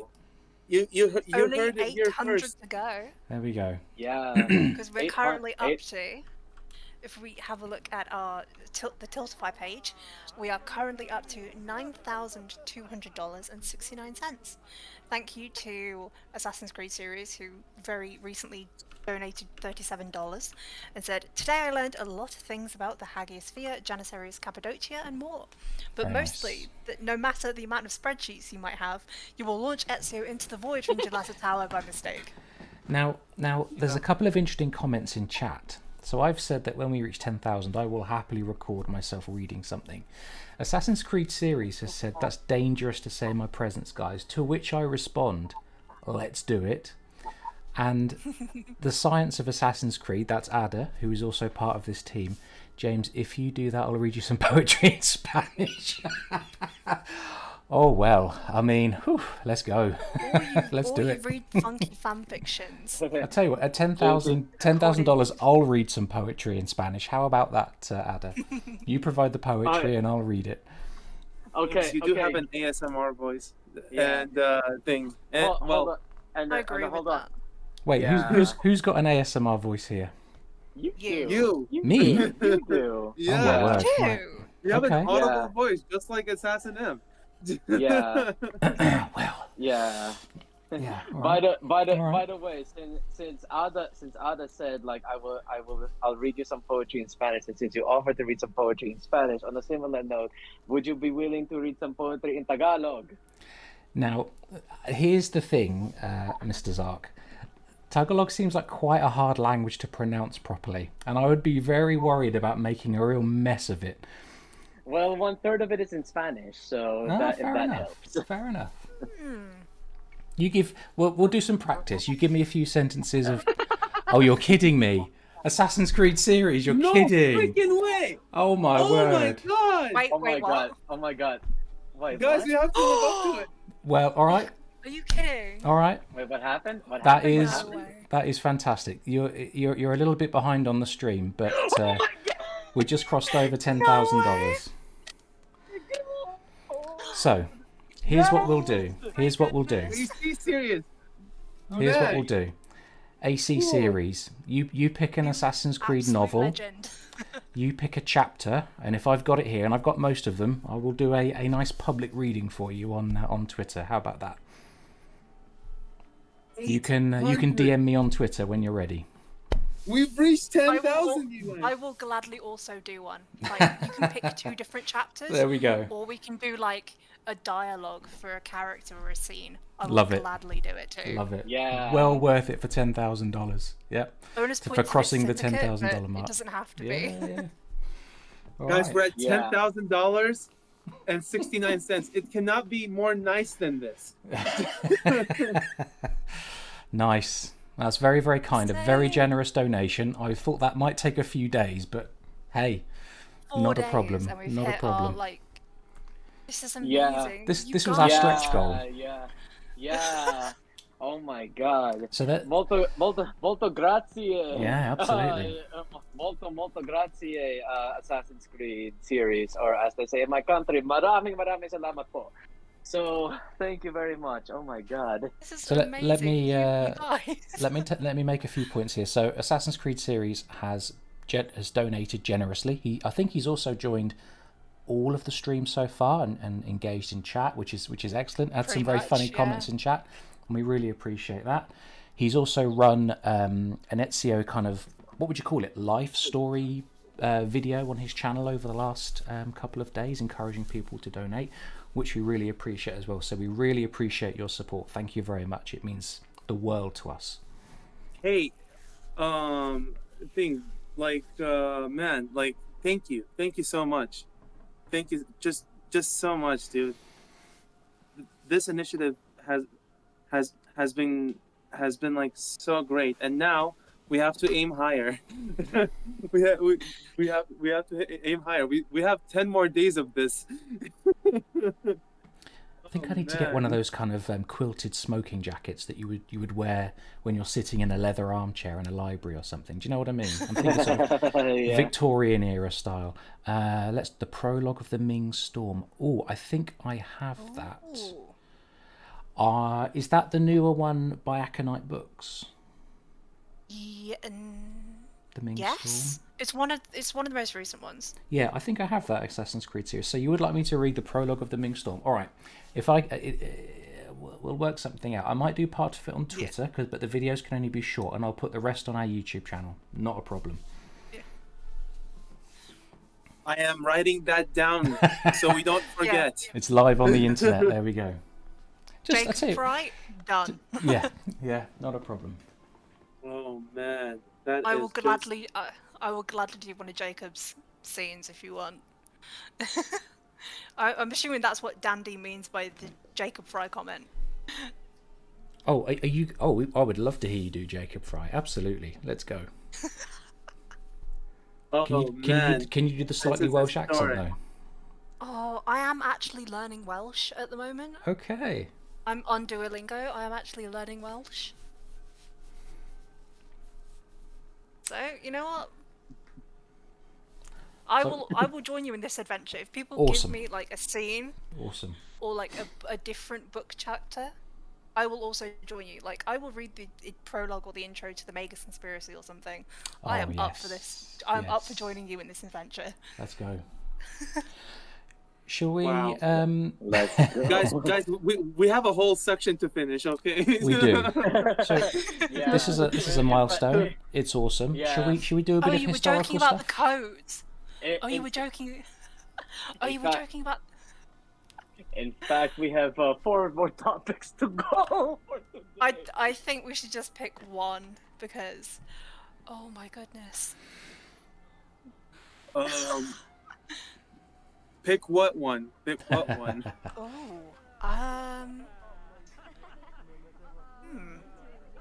we should pick one that we can do free roaming.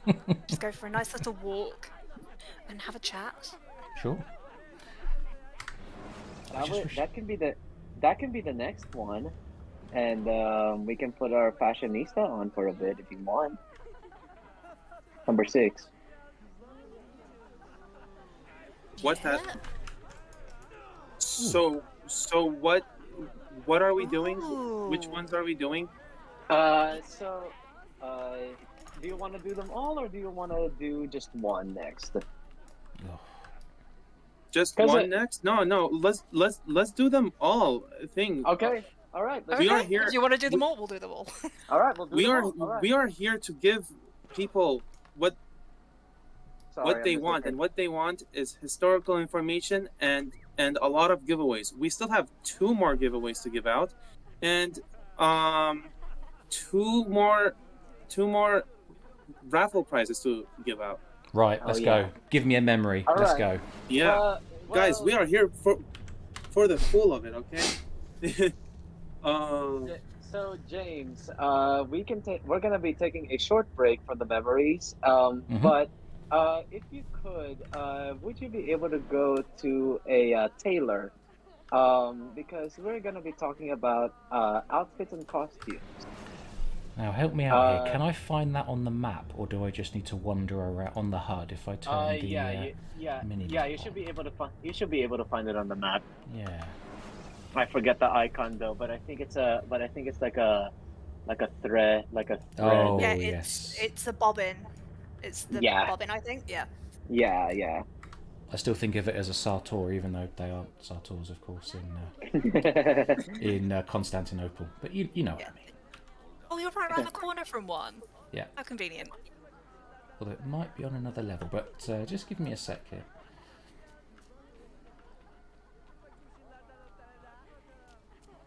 I still can't believe we've hit 10,000 already. Me Oh neither. Still yeah, hasn't same, sunk in yet. It's unreal. same. Aha! Here we Oh go. my God, it's it. All right. So, uh, so, this is a sort of 2-in-1 as we're gonna talk about culture, and, uh, and our first part about culture is outfits and costumes, and I want to give a shout out to Sophia EA16 for providing the research for the next 2 topics, and also Assassin M as well. So shout out to the both of them for these culture topics. So, uh, so if you could enter the shop and just basically check out the outfit, see if you can dye any, Sure. basically dye the clothes. So, whichever one you like, and then we can walk around. But Well, sure. Let me just have a quick look through the list here. I Let's just realized pick. you had a lot of money. Let's pick Syrian ash, seeing as we're here in Turkey, but we're also helping people from Syria. There we go. All right, over to you, Zark. All right. So anyway, fashion in Ottoman Istanbul shared a deep-rooted tradition and a common form with the rest of the Ottoman state. Although Islamic principles were the main factor determining Ottoman clothing styles, the empire's Near Eastern and Byzantine heritage were also influential. Following the conquest of Istanbul, detailed dress codes were established. To emphasize the differences between social groups, Sultan Mehmed II, also known as Mehmed the Conqueror, created a code of laws which required people to wear the type of clothing assigned to their social status and to observe ceremonial etiquette. This is based on the Prophet Muhammad saying, "Treat people according to their person," and therefore clothing in this era became a symbol of rank, status, profession, and religion. Regulations determined not only who could wear what kind of clothing, but also what clothing could be worn in what season. This continued until the final years of the Ottoman state. This practice was related to the Ottoman state's concept of justice, which meant keeping each individual in his or her proper place. Fashion reached peak splendor and magnificence under the Sultan Suleiman I, Suleiman the Magnificent's reign. And according to the Historia Mustafa E, or if I or Lee, for my apologies if I'm mispronouncing that, who lived during this era, valuable textiles such as a sarasser or a brocade, velvet, and kema, which is a silk brocade, were were designated for sultans and princes, while lower quality fabrics such as satin, silk brocade, and angilion, a type of silk, were deemed appropriate for viziers, notables, and gentlemen, while broadcloth was worn by people of all social strata or social status. Mustafa E lamented the lack of social divisions among the Ottomans, criticizing the fact that people could wear whatever fabrics they liked or could afford. He called for sultans and princes, viziers and gentlemen, craftsmen, farmers, and merchants to be allocated different fabrics. As throughout the rest of the empire, apparel for men in Istanbul consisted of undergarments, shalwar, which are loose trousers, or silwar, a shirt, a dress, a kaftan, fur, and headwear. Apart from the quality of fabric and differences in the form of headwear, there was no difference between the elite and the general public in clothing style and variety. Headwear became a status symbol, particularly for men. Did the stream freeze? Just me, Zark. I was just typing in chat. Sorry. Ah, gotcha. We are back. All right. Okay, all good. So, as I was saying, headwear functioned as a status symbol, particularly for men. The kayuk, a turban sarık wrapped hat, which was worn during the Ottoman era, has its roots in this tradition and is mentioned in Uyghur literature and the works of Karsgarli Mahmud. To wear a kavuk wrapped by a white sarık was a sign of being a Muslim. The white sarık that was widely worn during the reign of Mehmed II or Mehmed the Conqueror spread to other parts of the empire during the era of Suleiman the First or Suleiman the Magnificent. Members of the court, scribes, and members of the military wore outfits of different forms, colors, and fabrics with turbans in a variety of shapes. Members of the ulema, the body of Muslim religious scholars and chief religious authorities, wore turbans that differed in accordance with their rank, and the headwear worn by the dervishes indicated the lodge to which they belonged. Turbans indicating ranks were also depicted on tombstones. The shalwar, which is a knee-long tunic or dress, was an important component of both men's and women's apparel, and it originated in Iran and was worn extensively throughout the region in which Islam was prominent. This garment, worn by members of the ulama and government officials in various Islamic countries since the time of the Abbasids, was worn by both men and women in the Ottoman state from the end of the 15th century until the collapse of the Ottoman Empire. The most distinctive quality of Muslim clothing was the yellow shoes. The kaftan, which is a larger tunic or dress, is another important element of men's and women's apparel. It appears to be an ancient tradition, and the fabrics used for the sultan's kaftans, and more particularly the prince during the classical period, contain symbolic meanings. Another important element of Ottoman clothing was the use of fur, and this tradition dates back from before the Seljuks, or the Seljuk Empire. Like the quality of fabric, the quality of the fur indicated social status. Although furs were considered a luxury, after the era of Mehmed II, people of every rank in Istanbul wore furs of various qualities. Sultan Selim I, whom you see at the end of Revelations, when Ezio was chasing Prince Ahmed, did not approve of his son Suleiman's fashion sense, so to speak, because Suleiman wore silk and surma, which is like a gilded silver outfits, as well as gold and other jewelry. Selim I is reported to have scolded Suleiman, saying, one who wears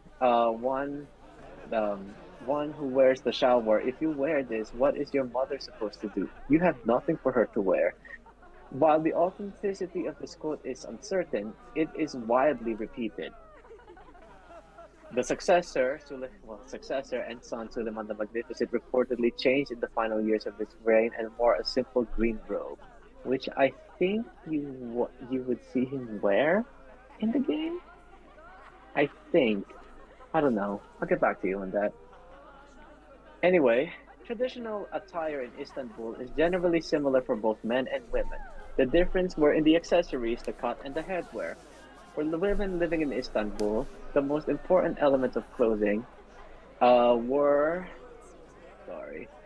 were the shalwar, as described earlier, the kaksir, which is another form of shalwar, the golden which is a silk shirt, the entari and the dolama, which is a dress, the hurka, which is a cardigan, and shirt, kaftan fur, and for outdoors a feris with yashmak or a veil. Ottoman women's inner clothing was a continuation of the Central Asian style. Headwear was an important factor that differentiated the general public from the elite. Headwear of the headwear of palace women was and the wealthy was more elaborate and opulent. The feris, yashmak, and face veil or the peche were worn outdoors. The yashmak covered the head and face, revealing only the eyes.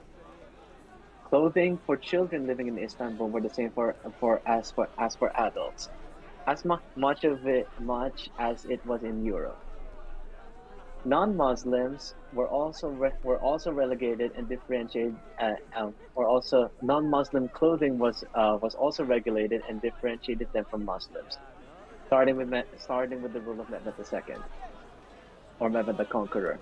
Longer tradition in Islamic societies, 39. This principle was imposed in Istanbul after the conquest. Non-Muslims were forbidden to wear certain colors, use luxurious or high-quality fabrics, or wear the outfits worn by Muslims. Each non-Muslim group was required to wear different colored clothing and specific headwear. This practice dated back to the early caliphates. Jews were asked to wear red hats and black shoes, and Christians were asked to wear black hats. In general, colors such as navy blue and black were allocated to non-Muslims, and some non-Muslims violated these rules and dressed like Muslims, and this tendency increased over time. As a result, complaints were published and the rules were reiterated. Istanbul fashions were also followed in Europe. Turkish fabrics and clothing were popular in Russian and European palaces. And that is all that I have for outfits, but we have a further short topic also provided by Sophia EA16 on language. Now, first I'm going to discuss the presence of the Turkish language in political and social affairs. Pre-Ottomans, before the Ottomans, we had the Seljuks and form of Persian was the main administrative and governmental language of Islamic Anatolia, which included Greater Armenia, and this would be Greater Armenia, including Aleppo, Marash, which had significant Armenian and Greek works. Mm. Turkish was the dominant administrative language in the Ottoman Empire, and evidence suggests that it was the language preferred by the Sultanate. Persian and Arabic were still taught in schools in the Ottoman Empire and were considered important languages for religious and administrative reasons, though Turkish was preferred. Various administrators in the Ottoman Empire, particularly those dealing in Latin Europe, would know Greek, Latin, Russian, or Italian, and would be able to work effectively through a translator. Now, at the time, they say that Istanbul is the crossroads of the world because it sits on two continents, and because it sits on two continents, you can get a sense that there's a linguistic diversity at Istanbul. And at the time, the amount of languages in Istanbul was definitely diverse. You had Turkish, Arabic, Persian, Greek, Armenian, Bulgarian, Russian, Italian, Latin, Yiddish, Hebrew, and a little bit of Dutch, English, and French. The Ottoman Empire inherited a diverse territory and administrative ethos, effectively working to preserve Jewish, Catholic Christian, and Orthodox Christian sites in Constantinople and allowing religious leaders to tax their own communities relatively unsupervised. And this extended to Venetian, Dutch, English, and French outposts in Anatolia. Now, this begs the question, because of this linguistic diversity, how is Ezio able to interact with Yusuf and the other Turkish assassins? And it is hypothesized by Sophia that that Yusuf and the Turkish assassins may have known Italian, Greek, or Latin, and Ezio may have learned a little bit of Turkish, or there may have been there may have been an interpreter for him while he was over there. So you can kind of get a sense as to the introduction of the Ezio Auditore de La La La. So they may have not. So I've always wondered that about like the common language comparison, about like how they would have communicated. I assumed that Ezio might have learnt Turkish, and there's been like obviously no one knows like what language they're speaking because Desmond is seeing it translated through the Animus. But there are a few like very high. I don't want to say high end.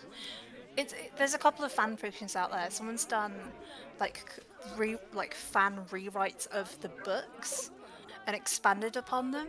And there's a really good one for Brotherhood and Revelations where they go into that sort of thing of like the language connections, which I think is very, very interesting.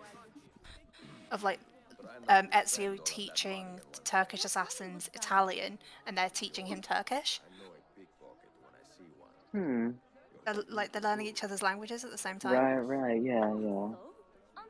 Because I would never have thought of that while playing the game, because like I would usually have thought like it was just for the animals, but yeah, like now that I'm seeing this, I kind of wondered that too, but I guess that would explain it, and it's really interesting though. Yeah. Really, yeah. Language is cool. Oh yeah. And just for chat, as you can probably see, like we've spoken in different languages over here right now, like and that goes to show not only like again we're going from linguistic diversity to Istanbul, but also the diversity of this community. You said we have two of our co-hosts, our driver and Louise. Our driver James and Louise are from the UK. Arshak, even though he's from the US, he's also Syrian. So this really means a lot. So this in particular is very close to him. And you've probably heard me speak Tagalog. That is because I am Filipino. Even though I'm in the US right now, specifically Philadelphia. And I just appreciate like how this diverse community basically came together for this cause, and not for this cause. Not only can we enjoy AC together, but we can also turn it into something good. And we reached our reach goal, and we can only go further from here. Yeah, and we still have some of the really big events to come, because this is only 4 days into 2 weeks of scheduling.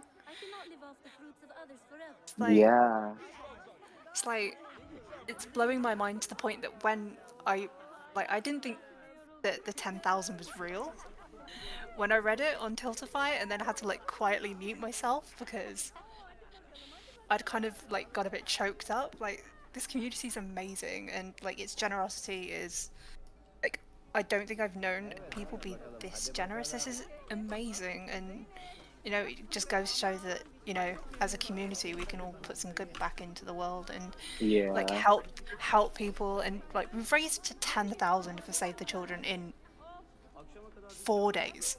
Like, this went live 3 p.m. UK time on Wednesday.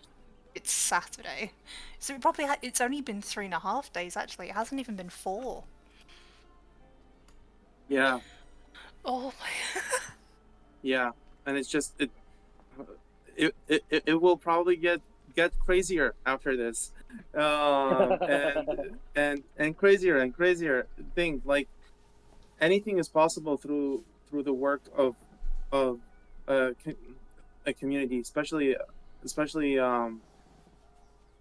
if we collaborate and we make stuff happen. Like, stuff like this is possible, and we just don't have the mind to think that we can raise $10,000. $10,000 was so out of reach for us. Thing we were saying like we should decrease that to 5,000. Decrease it to 5,000. It's 10,000 is too ambitious. But as Assassin's Creed series said, challenge accepted. Yeah, challenge accepted. Yeah. But we got there. We got there. So Oh man. yeah. Anyway, since I essentially read 2 topics and we have 2 more to go, do you want to do another free giveaway? Because that was a long one. So Yeah. Which one are we giving away this time? And So right now, we already gave away the 1-month Discord, the Dawn of Ragnarok DLC. Now we give away a comic book. We can give away either the AC Valhalla Forgotten Myths or the Song of Glory. Which one do you guys want to give away for free? I'll leave that up to chat. Or yeah. Let's hear from chat if anyone would be interested in an AC Valhalla comic. We've got a few to give away, and they're nice additions to the Valhalla story and the characters that those games covered. So if you're interested in a comic, we must learn how to pronounce. Is it Fregalite? I don't know how your name is pronounced, but Yeah. Fregalite is very interested in. How about AC Black Flag? Oh, are you picking a trivia question? For the Fregalite? question, yeah. Gotcha. Okay. So the next question should be Black Flag, but I wonder not why. interested in it. Or Figurite. I wonder why. Song of And- Glory says Exposource. Oh, okay. Epic Source is interested in Song of Epic Glory. Source. All right. And is there a donation to the pot required for the comics? I believe this is just the trivia question. Yeah, Yeah. this is just the This is just a trivia trivia question. Wow. question. I'll make it easy. I'll make it easy for you guys. Yeah. So yeah, this will be an easy question. So again, just as a reminder, if you have Fregalite, it combined with unity and unité and Frégalité. fraternité. Très bien. Ah. Bien. Merci beaucoup. Thank you for Galate. Merci beaucoup. At this point, we'll learn that Frégalité is, I don't know, from Norway or something, but just likes the French language, you know, and And why not? who knows? Yeah. So anyway, Frégalité picked Black Flag, and this will be a relatively easy question. And again, a reminder: if you had won before, prizes are only one per person. But this will be an easy one. Hopefully, people get it. And the question is. Oh, you're from Germany. That's Frégalité cool. is from Germany. Good Abend. Yeah. Wie geht's? Yeah. Like our Sunny. Indeed. Oh yeah. So the question is, where were the assassin headquarters or the assassin's bureau in the Caribbean?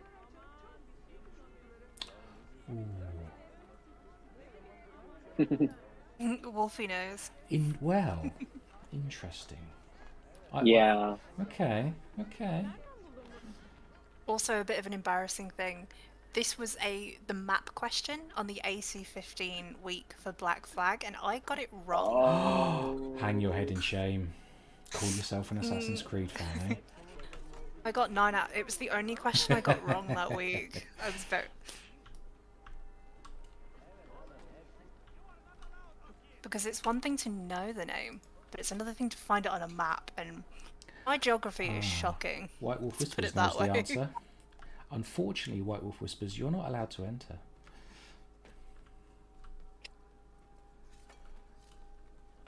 Weepy saucer. I'm really sorry. Epic I Sauce. forgot where the HQ is. We have multiple choice answers. Assassin's options. Creed Okay. series Want more? knows. All right.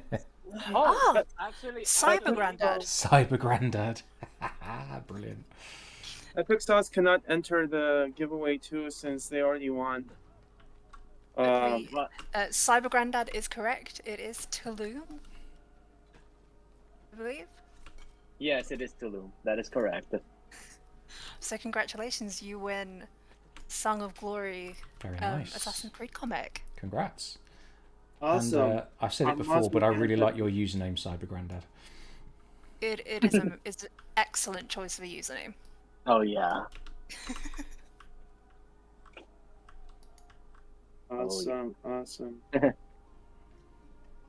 Oh, that's a nice view. Sunrise over the city. Let's see. Gorgeous.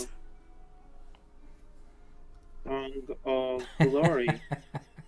I just like the quote there from Science of Assassin's Creed, and I know exactly what you're quoting. But anyway, but very good, very good.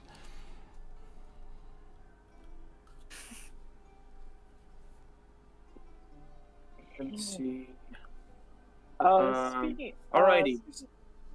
Go ahead. Sorry. So, Wait. Go ahead. Sorry. Sorry, Arsh. Go ahead. oh, Lucian Mihai Anton just donated $25 to the cause. Oh wow. Oh, Thank you thank very you. That's very, much. very generous of you. Yeah. Yeah. That's Oh, really, wow. really cool. So let me see. Is Lucian over here? Because they did opt for the complete edition, and also is Met7 over here. They also opted for the Assassin's Creed Valhalla complete edition, but then didn't write complete over there. And I'm like, I don't want to give it to the wrong person. Here. I want to do it as fair as possible. Let me see. How many people do we have in viewing, watching right now, guys? We have 18 people watching right now. If you are here, Lucian and Met7, please let us know with Three. live chat thing. We'd really love to give you guys the AC Valhalla complete edition, and do a raffle between you guys. Actually, Um, yeah. Go ahead. You go ahead. Finish because I would have to do another. I would have to do another trivia actually, because even though Cyber Granddad won, he already has both. So I was gonna roll another trivia question to see who would win, and we'll still stick with Black Flag. I'll make it a bit. thing. Do you would we want Cyber Granddad to hand it off to another person since they did win it? Yeah. Um, We did it the last time, so we'll offer it to we'll make the offer to Cyber Granddad. Do you want to offer your prize to someone else in the chat?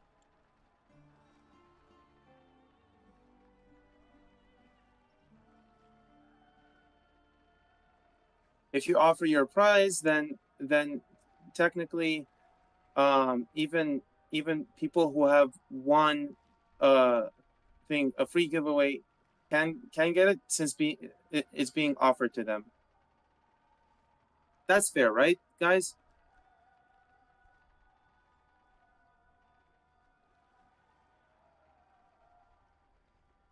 Say that again, Arsh. If a winner gives another person in the chat a free giveaway, and that person has already won a free giveaway, is that fair then? Because we are not giving it away, they are.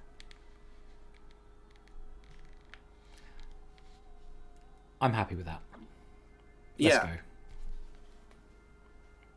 go. Okay. Good. Let me see. Well, we'll let the chat decide that then. In fact, since Cyber Grandad couldn't decide, I am just going to I am just going to go with another question, and I would agree with Cyber Grandad that the next question would be the fairest way. Yeah, I think So- chat is starting to say and agree that maybe we should ask another question, Yeah. which is cool. So Another we've got question. we've got plenty of questions. yeah. Another so- question then. Cool. And this will be easy again. And the question is still sticking with Black Flag.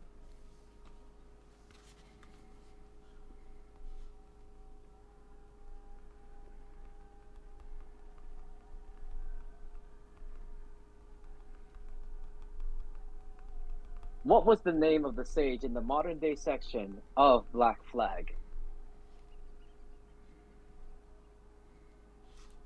And we want the full name, not the name or the superlative that he is better known for.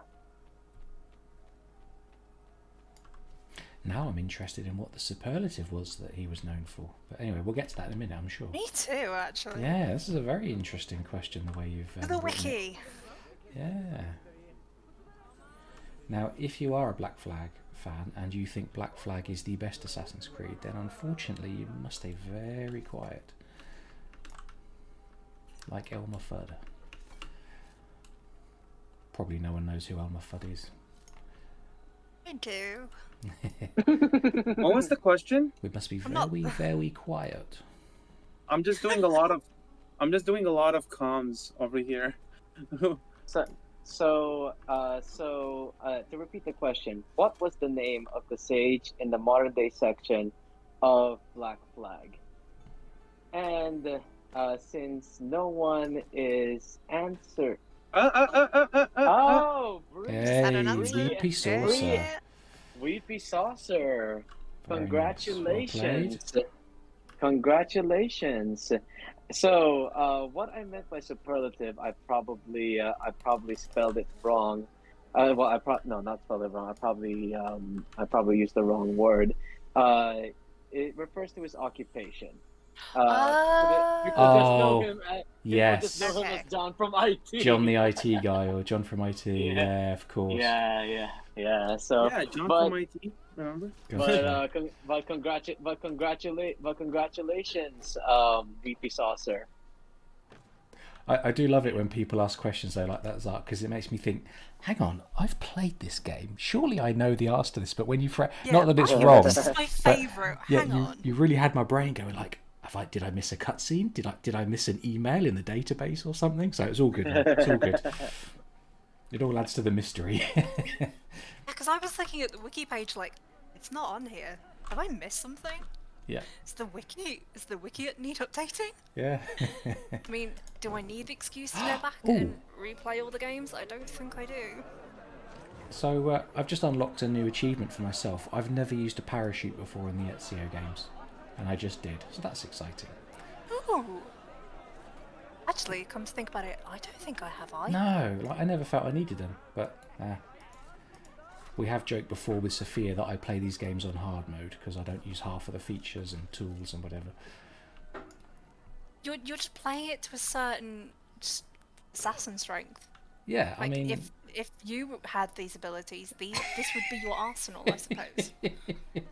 oh dear. It's like not playing it. Like when I play it, I don't try to use poisons. Yeah. That tree looks like Yes. it should be parkourable. Anyway, we'll move on.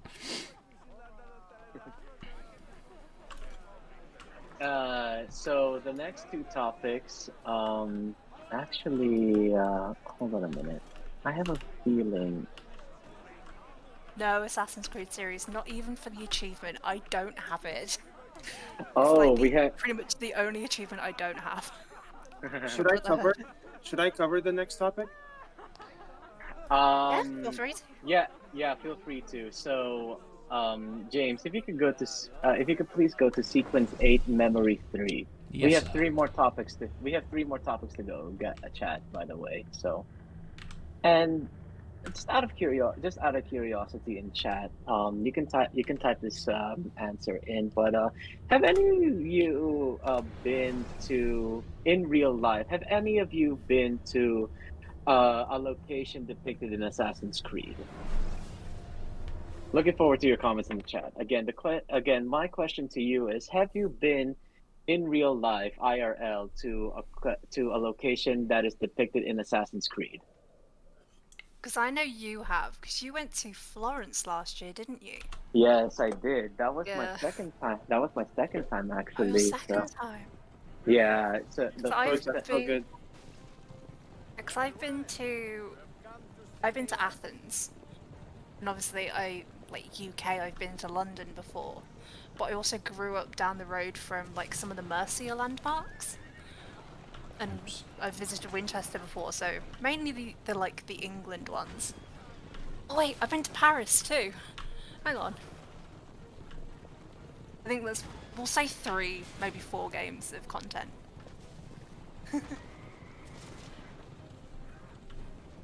But I've always wanted to visit the Arctic and Lisbon. For a They're, like, the moment, two I that said I've to, wanted I to was visit. thinking, when does that happen? But of course, it's Rogue. Yeah, it's right. Yeah, I was thinking Lisbon, of Yeah. course, but the Arctic? Nah, that's not in Assassin's Creed, surely. But it is, of course, it is. Yeah, they're the 2 that I'd want to visit.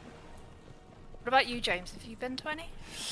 Let's see. Probably shouldn't distract you while you're driving. I've been to Paris briefly. I have been to London, of course, many times. Where else? I've never been to Italy.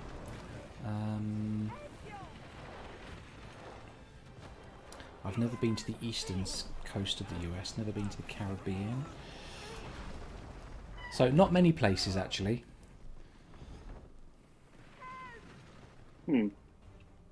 Yeah. Anyway, I think since the cutscene is getting going, go ahead. Oh, come on. Should we go on to Go. the Ottoman Go. Empire and Go, its civil strife? Go. Are we playing the memory sequence right now? Yes, he is. Oh, okay. Let's do it. Okay, so since Ezio is chasing a chariot, let's start with the Ottoman Empire and its civil strife. This memory was chosen because of a reason, and you'll see why. So let's start with Bayezid II, who claimed the throne after his father in 1481. Bayezid was actually a great sultan of the Ottoman Empire. He was loved by so many. Why? Well, that's because Bayezid established a better system than his father. Bayezid began to make changes to his father's policy. He put a strong emphasis on domestic politics in the east and west while establishing a well-ordered system. Bayezid put an effort in conquering new Venetian territories and Balkan islands. Venetian, Ezio, get it? Anyway, continuing on. The most remarkable decision, though, of Bayezid was his reaction to the expulsion of Muslims and Jews from Spain in 1492. Bayezid condemned Ferdinand and Isabella I for leaving them behind. I need water. He sent an Ottoman navy to safely relocate the banished Jews and Muslims. He told every leader under his authority that they would welcome them, and if not, they will be punished.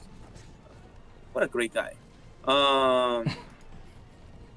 Anywho, this led to an increase of new skills, enhancements to the empire, which made the Sultan loved because he welcomed in these Muslims and Jews, and hence he welcomed in new skills and new crafts into his territory, which was great, and this earned him the epithet of Bayezid the Just. As the 16th century dawned, Bayezid saw himself in Venetian wars and Anatolian wars, with a touch of civil strife happening in his own home, deciding who his successor is. In 1503,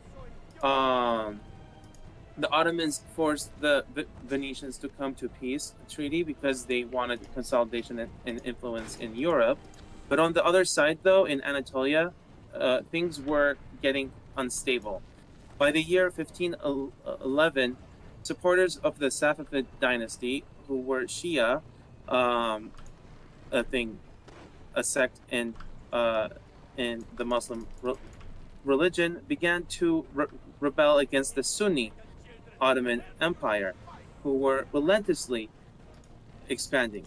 One of these supporters of the Safavid dynasty was the man that we came to know in AC Revelations, Shakulu, or Shakalu. That was not his real name, though, only a title. His real name is debated, but is thought to have been, and I am gonna butcher this name, Karabiyekoglu.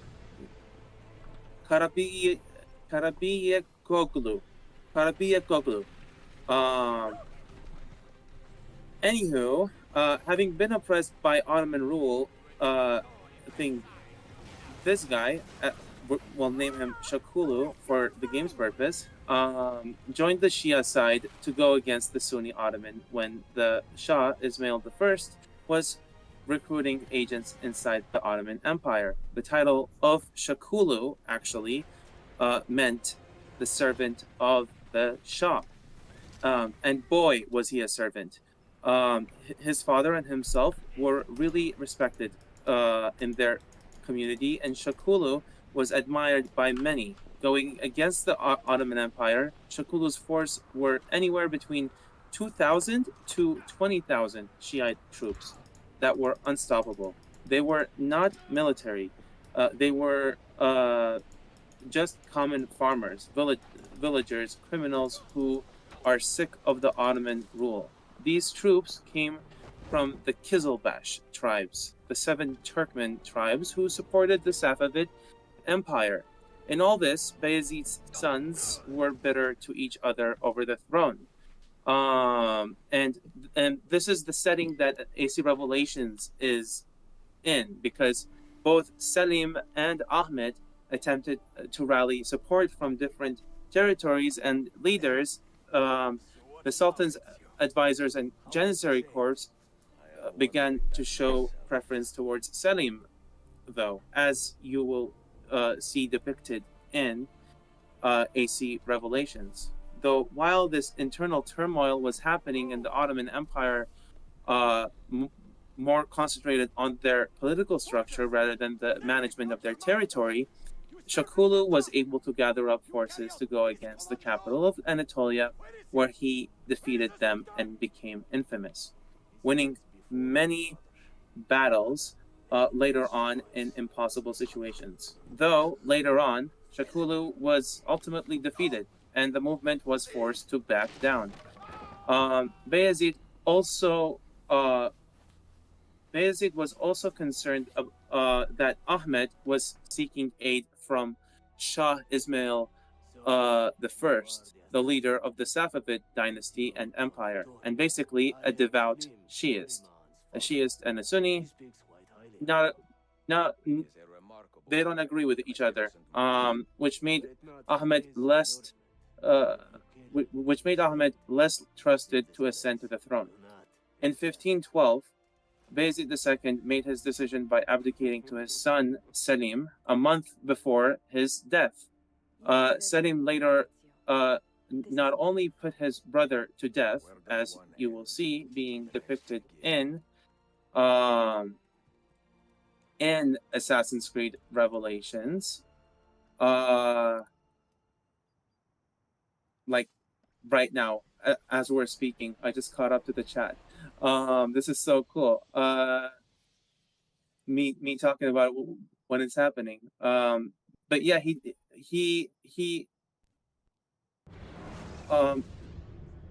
did not only put his brother to death, but he put anyone that could have a claim to the throne to death. This meant that his brothers and his nephews were no more, save for his son, who would come to be known as Suleiman the Magnificent. Selim himself would later clash with Ismail I and drove his Kizilbash, who were members of the 7 Turkmen tribes in support of the Safavid dynasty, out by greatly defeating Ismail at the Battle of Chaldiran.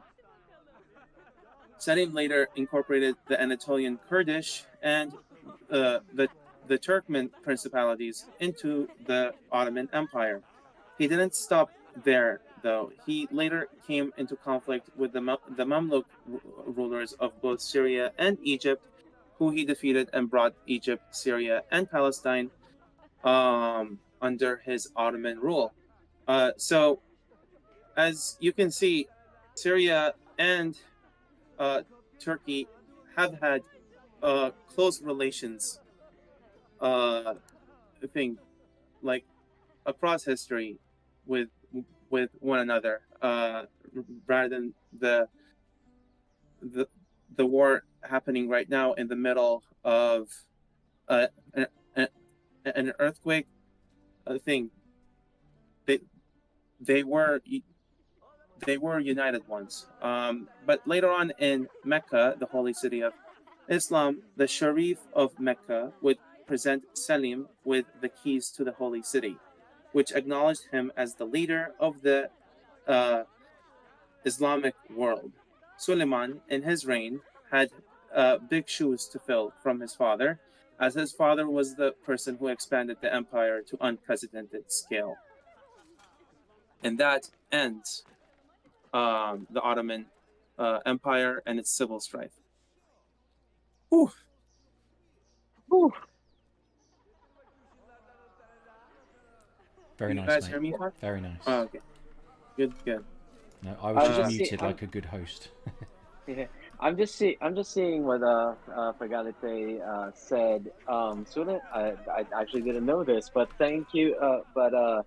Vielen Dank, merci beaucoup for this factoid. Apparently, Suleiman the Magnificent in AC Revelations and Malik in AC1 were had the same voice actor. I didn't know that. That's interesting. I like little things like that. Didn't know that. Yeah. So, and I need water. I've been on 5 bottles of water throughout this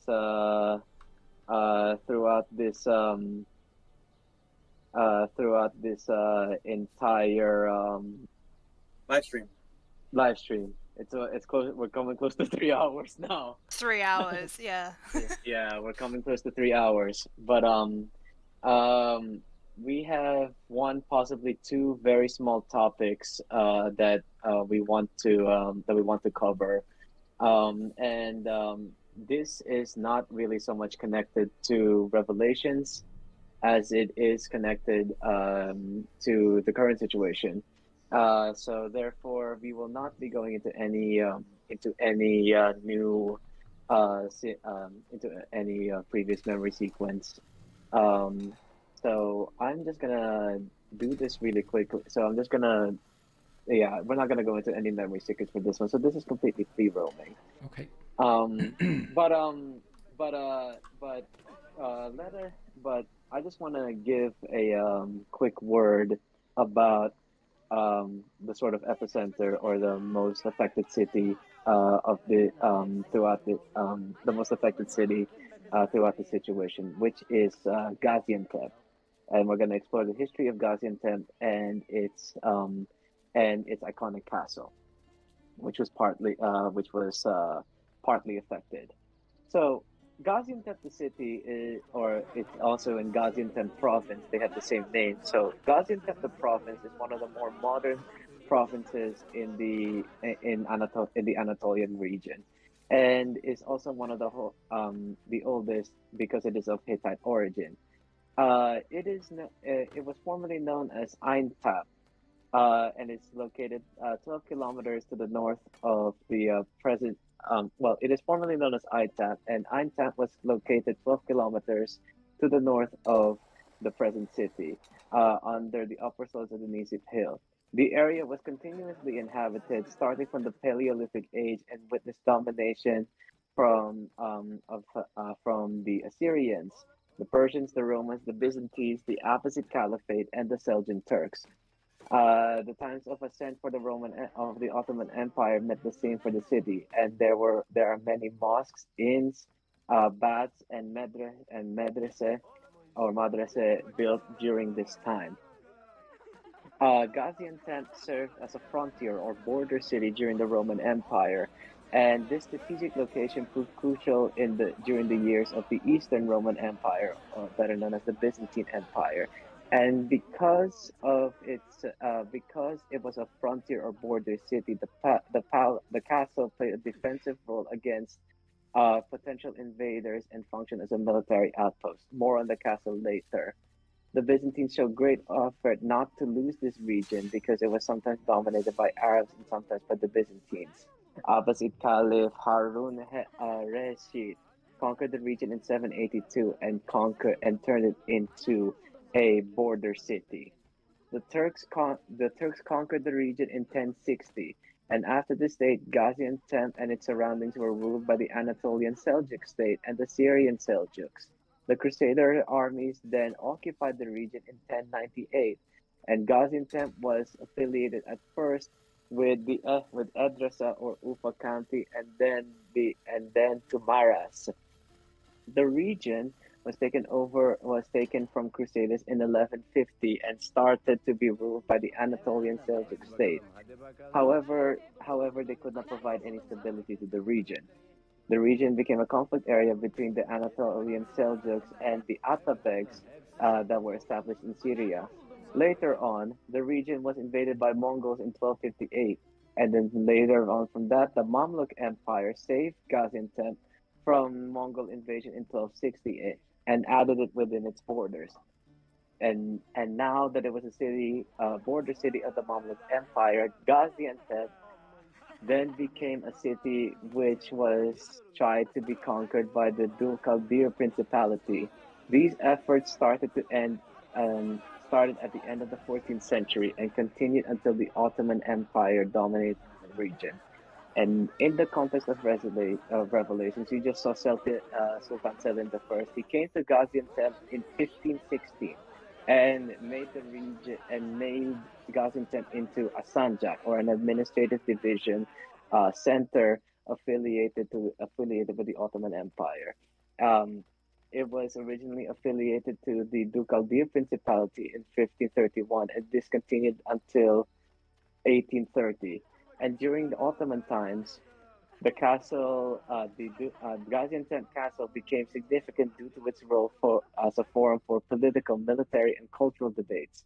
It is known to have played a vital part during the War of Independence that Turkey fought. The castle is located in the center of the city, on the southern edge of the Alabin Stream, on a hill at an altitude of approximately 25 meters. There is no definite information about when and by whom Gaziantep Castle was built. What is known, however, is that the castle was founded on a mound whose history goes back 6,000 years to the Chalcolithic period, and that there was a small city named Theban in and around the castle in the second through third centuries. It probably means a Theban city, but I'll probably have to do further research on that. Anyway, it is understood as a result of archaeological excavations that the castle was first built as a watchtower in the Roman period in the second through fourth centuries and expanded over time. It took its current form around 527 and through 565 AD under the reign of Roman Emperor Justinian. When the castle underwent an important repair, um, in order to provide leveling during the repair, the southern section was equipped with structures consisting of arched and vaulted galleries, towers to the west, south, and east up to the border of the hill. And as a result, the castle has an asymmetrical um, circular shape with a diameter of around 100 meters and a circumference of around 1,200 meters. The Ottoman explorer Elvia Çelebi mentioned the 36 mentions that there were 36 bastions in the castle in his travel log. However, well, before the earthquake, you could only see 12 of them. It is thought that the remaining 24 were located on the outer walls of the castle, but did not survive until today. There was a moat around the castle, and the passage to it was provided by a bridge. Before you cross the castle bridge and reach the main castle gate, there is a bastion on the left, which is called Imami Ghazlai's office by the people. In the years following the Byzantine period, but particularly with the Mamluks, Dukaldi Principality, and the Ottoman, the Mamluks, the Dukaldi Principality, and the Ottomans repaired the castle from time to time according to their needs, and put repair inscriptions on it. The castle was overhauled a second time in 1481 by the Egyptian Sultan Ketbey. From the inscription of the main gate, it is understood that the towers on both sides of the main gate and the castle bridge were rebuilt in 1571 under orders of Sultan Suleiman I or Suleiman the Magnificent. When you enter to the main castle gate, there are two roads leading to the inner parts of the castle and at the top. You can reach the upper part of the castle through the corridors on the left, and from that, it continues through the inner parts. The gallery, the corridor, and the castle are reached. There is a water source under the main mass of the castle. Now, reading a CNN report, it was partially affected, and I mean partially, like literally half of it is down, while the other half of it is only still standing. So there will be a great effort to rebuild it, but hopefully hopefully in due time, in a very quick turnaround, it's something that they will be able to repair it and preserve it. And that was all my notes on Gaziantep Castle.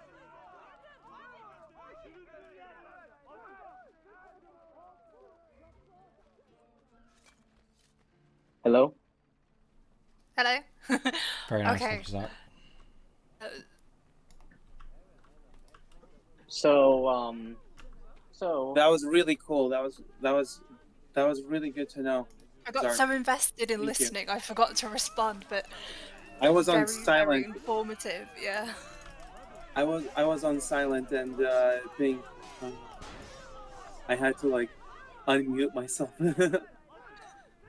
Yeah, but that's cool. I think Met 7 is like also over here. Glad that you can make it. Met 7, thank you so much for the $12 donation. You are the winner of the AC Valhalla Complete Edition. Yeah, and one of the mods will be getting in touch with you, and so you can claim it in time. Thank you again. We really appreciate every donation that is happening right now, and yeah. Should we do a free giveaway question? Yeah, I think we should do one more free giveaway and then wrap up the stream. Yeah, because I kind of we've been going for 3 hours. Yeah. I mean, I'm just getting good at this. Let's not wrap. No, I'm kidding. It's fine. Yeah, whenever you're ready. I mean, To be fair, you've done far better than I expected, James. You only died 3 times. Yeah. I've mostly been avoiding conflict, so that's probably the reason. So And yet the first time was because you fell off a wall. Yes, Yeah. perhaps so. Well, the Galata Tower. in 88 talk, that is 3 Hi James moments. That is true. That is true. So Cool. Yeah, let's do the free giveaway. We are giving away another comic book, and that comic book is we do remember the name of it. Don't worry. That comic book is AC Valhalla Forgotten Myths. So yeah, we will be giving away that with a giveaway question, a giveaway trivia question. Who wants to ask the question? I can ask the question, and the winner of the last giveaway was VP Sauter, and they won. They've picked Syndicate. They picked Syndicate, which is I approve. I greatly approve. I approve too, actually. Even though Odyssey is my favorite game, I will always approve Syndicate, mostly for Evie. So. Yes. So,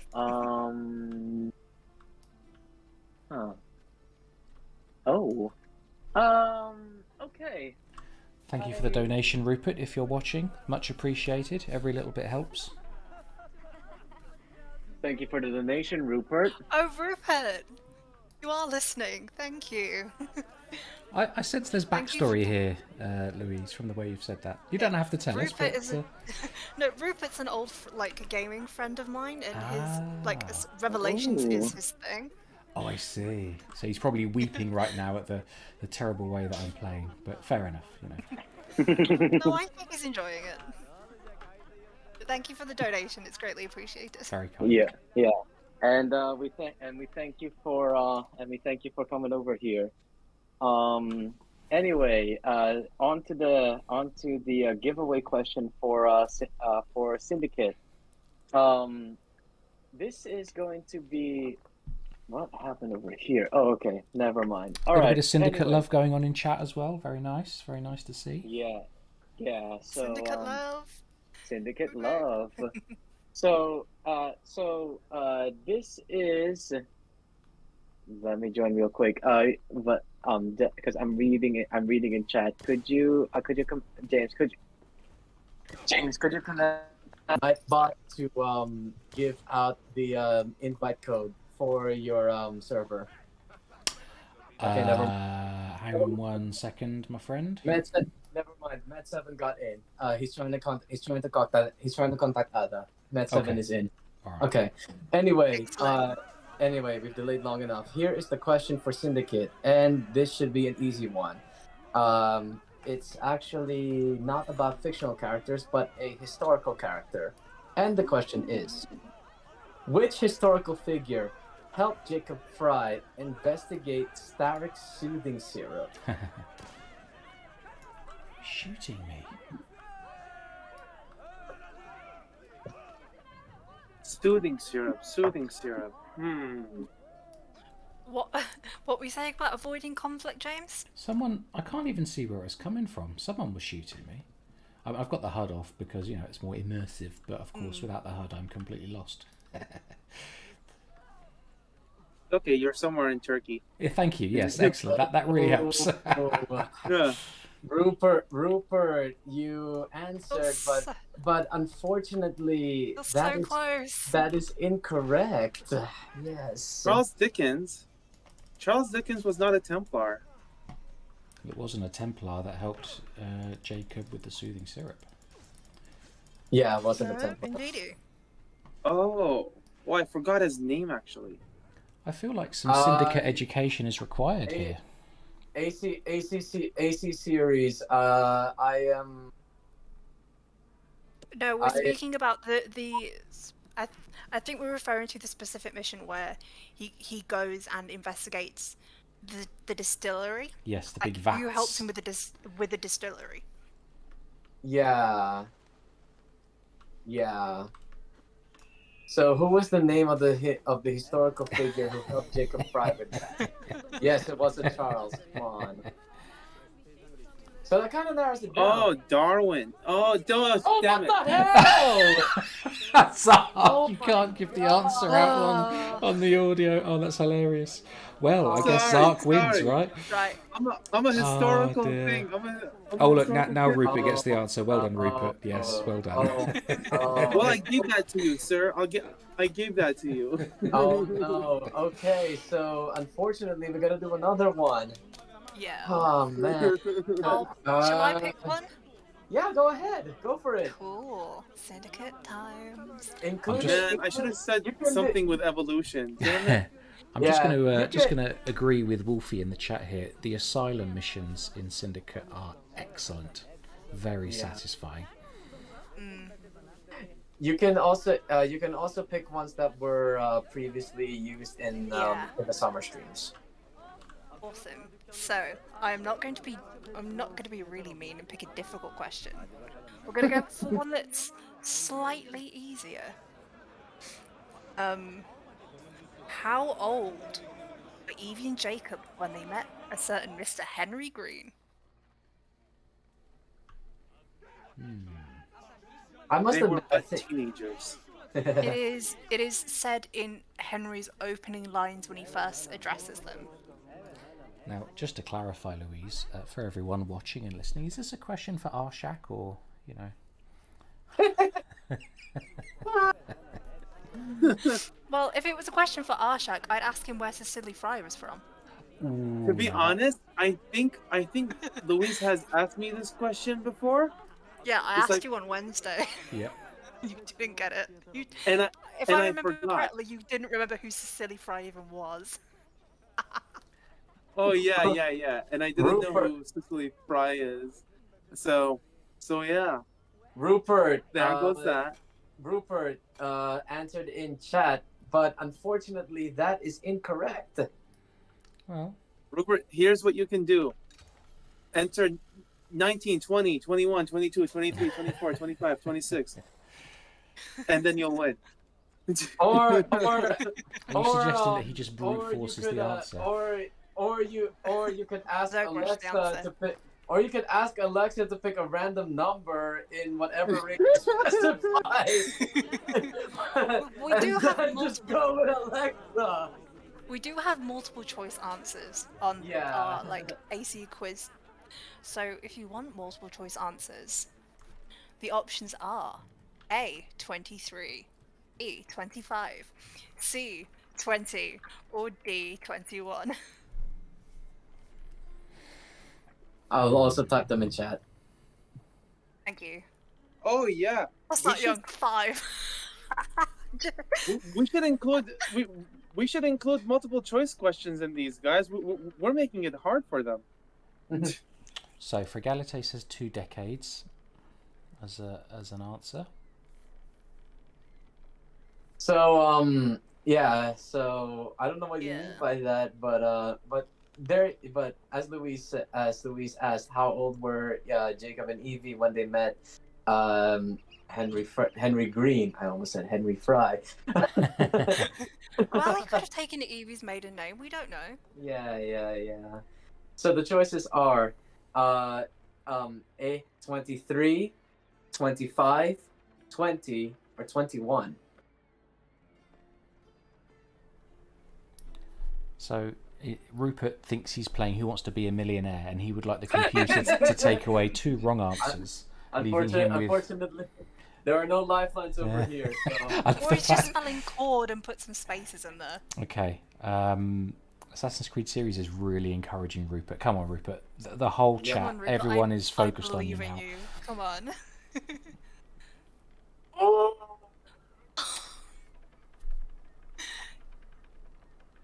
That's Rupert, that's incorrect. That's incorrect. Yeah. I'm so sorry.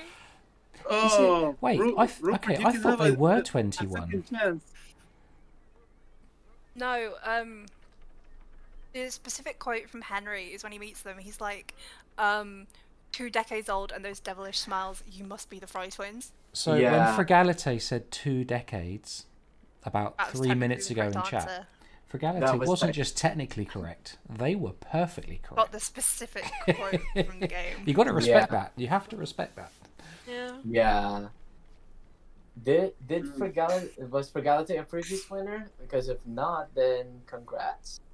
I think Galata was the Dawn of Ragnarok winner, but that was given to him by AC series. So he technically does win this because Okay.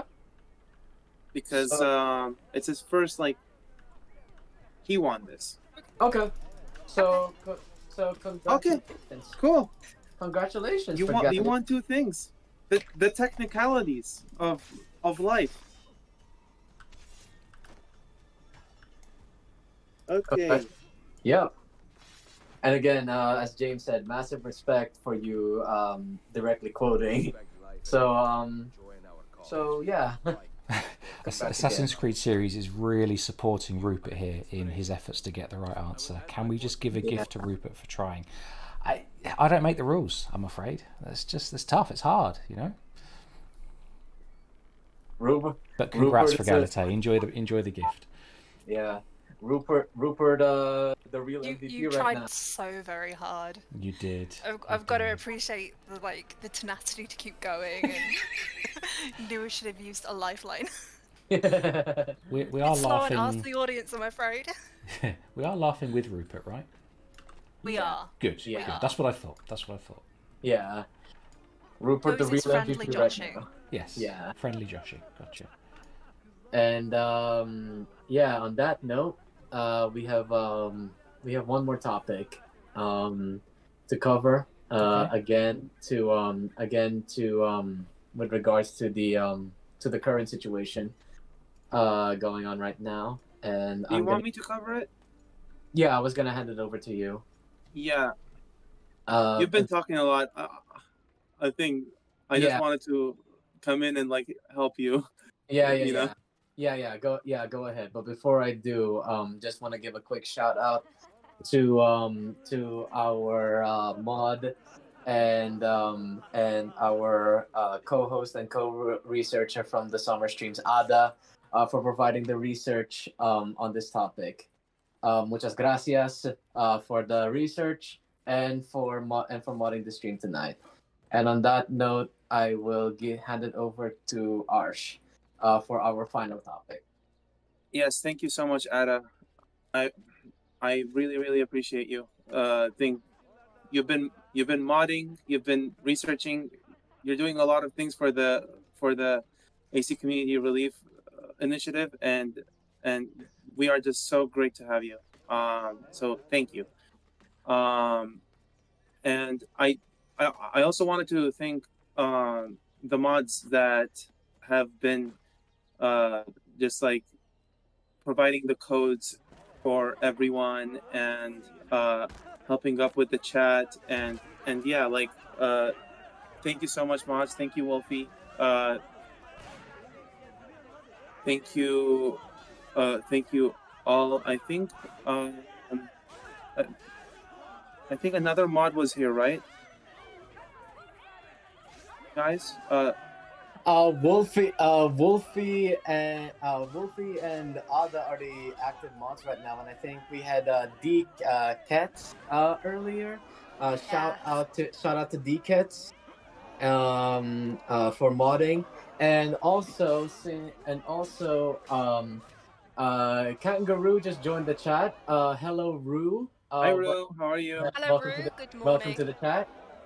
Again, very, very good morning to you, or should I say good day. Hello and welcome to the chat. Cool.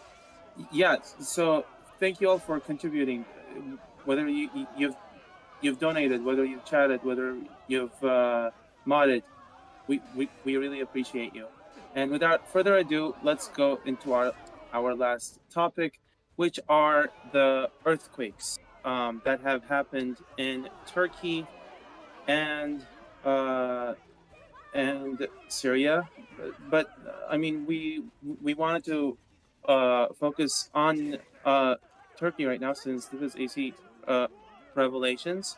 So Turkey is located in one of the most actively deforming regions in the world. The tectonic in and around Turkey, the tectonic plates in and around Turkey depends on relative motions among the African, the Aegean, the Arabian, the Anatolian, the Black Sea, and the Eurasian tectonic plates.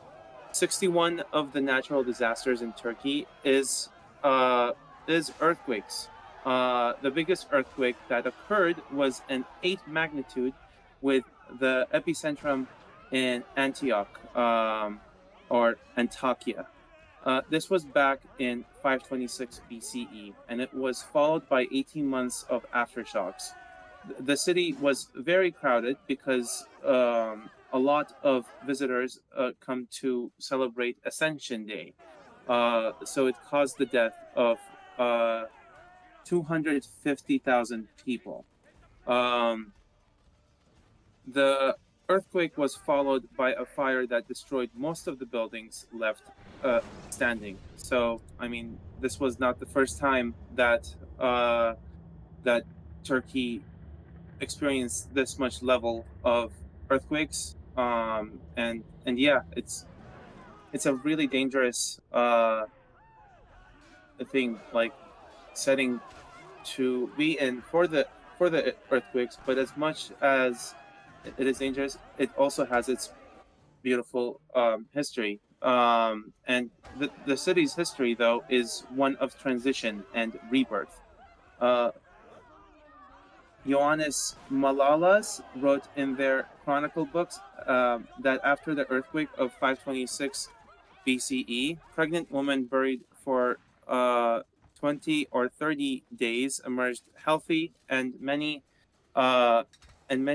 gave birth under the earth and came out with their infants unharmed and survived along with their children. Other children were likewise saved after 30 days.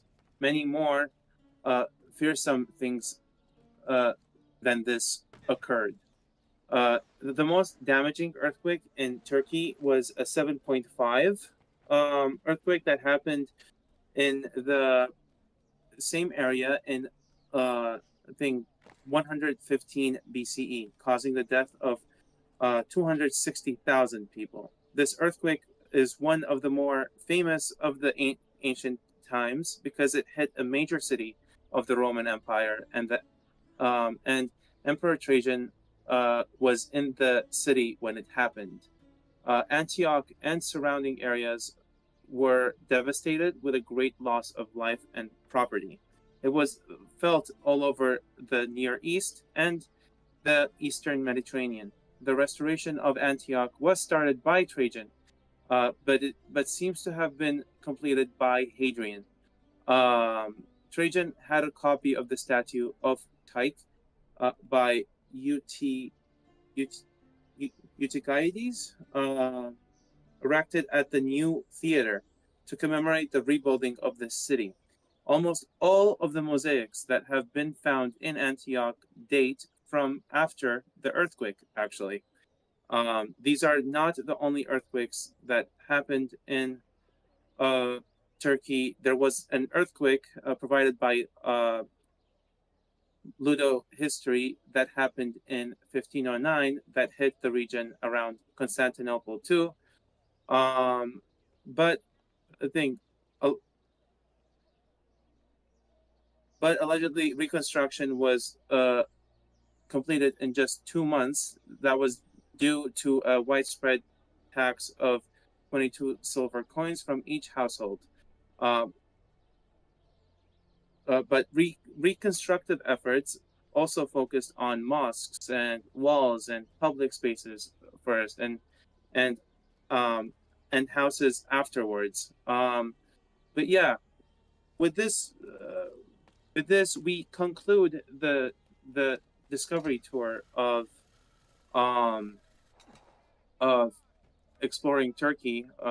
Well, discovery tour Turkey for the AC community relief, and we urge you guys to donate. I think yes, we did reach the 10,000 mark, but we have 10 more days of the AC community relief, and many more goals to achieve. And after all, this is money that is going to kids that are in need right now, and reconstructive efforts will happen to the buildings that were demolished and stuff.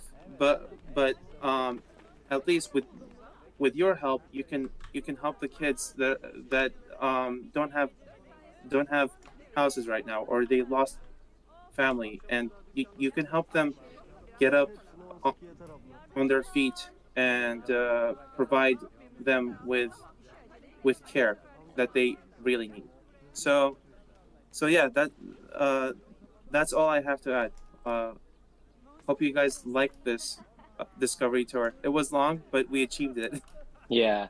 So to piggyback on what Ars said, I hit the donate command, where as Ars said, even though we hit our initial our reach goal, please continue to donate via that website, because we can start to aid in reconstruction efforts, as well as reconstruction, rebuilding, as well as providing for children in Turkey that will be affected. That way, they'll be safe for hopefully many years to come.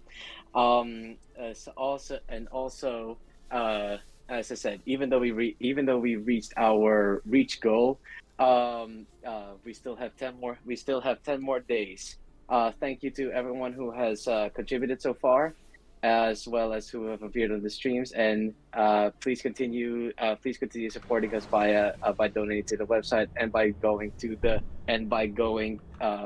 visiting us on the live streams, because tomorrow there will be a Assassin's Creed multiplayer live stream hosted by Six Keys and James of Let's Talk Assassin's Creed. Where will it be? Which channel? That's a good shout out, Zark. That multiplayer stream is going to be over on Six Keys Unlocked on Twitch. So if you want to see some old school Assassin's Creed multiplayer, we're hoping that we can play some Black Flag. We did some testing today, and we think we've got it working reliably. So yeah, we're going to play some Black Flag multiplayer over at Twitch, Six Keys Unlocked. We hope to see you over there on Six Keys' Twitch. Again, that is Six Keys Unlocked for Assassin's Creed 4 multiplayer. And also, since Arsh gave a shout out to Ludo History, who provided that last bit of research on the earthquake topics. Speaking of Ludo History, he will be hosting the second and final discovery tour of Community Relief over at his YouTube channel. That'll be next Sunday, March 5th, where we will be covering AC1. I will be there. Arsh will be there. Would any other co-hosts currently right now be there as well? I might be there. Okay. So we hope to see you there, and we hope to include other co-hosts as well. So yeah, tune into Ludo Histories. Tune into the multiplayer stream tomorrow. Tune into Ludo Histories stream on March 5th. And just a quick shout out, because I know that there are multiple Creed Scholars admins in the chat right now, including me, Ada, and a certain Adam Price. I just want the Creed Scholars is a small but growing community of Assassin's Creed fans that deal mostly in the cataloging of art, history, science, as well as virtual photography of Assassin's Creed, particularly the virtual photography part. I would really recommend you joining them. Please check out their new website, which we just launched over on Wednesday, as well as their Twitter page. And the reason why I mentioned that as a good shout out is because head admin Subject 72 of Creed Scholars will be hosting an AC1 marathon stream starting on March 3rd over on his Twitch. We hope to see you there. Again, just go to the event website at accommunityrelief.org for full event details with regards to stream schedule, the prizes that we're going to be giving out, how you can enter to win those prizes, and most importantly to donate. And as you can see, we have a Nightbot is also giving you the direct link to make a donation to Save the Relief via the Tiltify page. Again, thank you for your continued support, and if you have not supported, please feel free to do so via accommunityrelief.org or via the Tiltify page. That Nightbot is kindly posting for us. Thank you very much for joining the stream right now. I hope you enjoyed it. As I say, and as they say in my country, maraming salamat po. And I hope you have a good day, morning, evening, afternoon, wherever you guys are. Thank you again for joining us, and we hope to see you at the next stream. If there's anything else you guys would like to say? No, just Very nice, a Zark. big, Very big nice sign off. Thank you for joining us, and Yeah, thank you. thank you for donating. Thank you for getting us to the 10K stretch goal on day 4. Thank you for all your continued support. I'm hoping you enjoyed this, and hope to see you around in some of the later streams. Yeah. Thank you. And keep looking at our socials. We are always posting content up. We have videos going out for the AC Community Relief that enriches the history of Syria and Turkey. Assassin M has done it. I will post that on Twitter, and yeah, just keep supporting us through socials, retweets, likes, I think reposts. That's a donation in itself. And thank you so much, you guys. I think we will see you on the next Discovery Tour.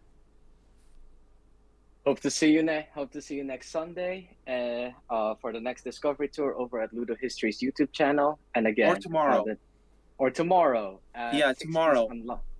Or tomorrow at 6. Multiplayer. Yeah. Where I'm gonna assassinate James Keys and Science of Assassin's Creed a lot. Okay. You will try. You will try. Yeah. And I will be sitting on the sidelines, keeping everything in order, as a good, friendly neighborhood Isu would do. Thanks, Zark. All right, everyone. All right. Good night, everyone. See you soon.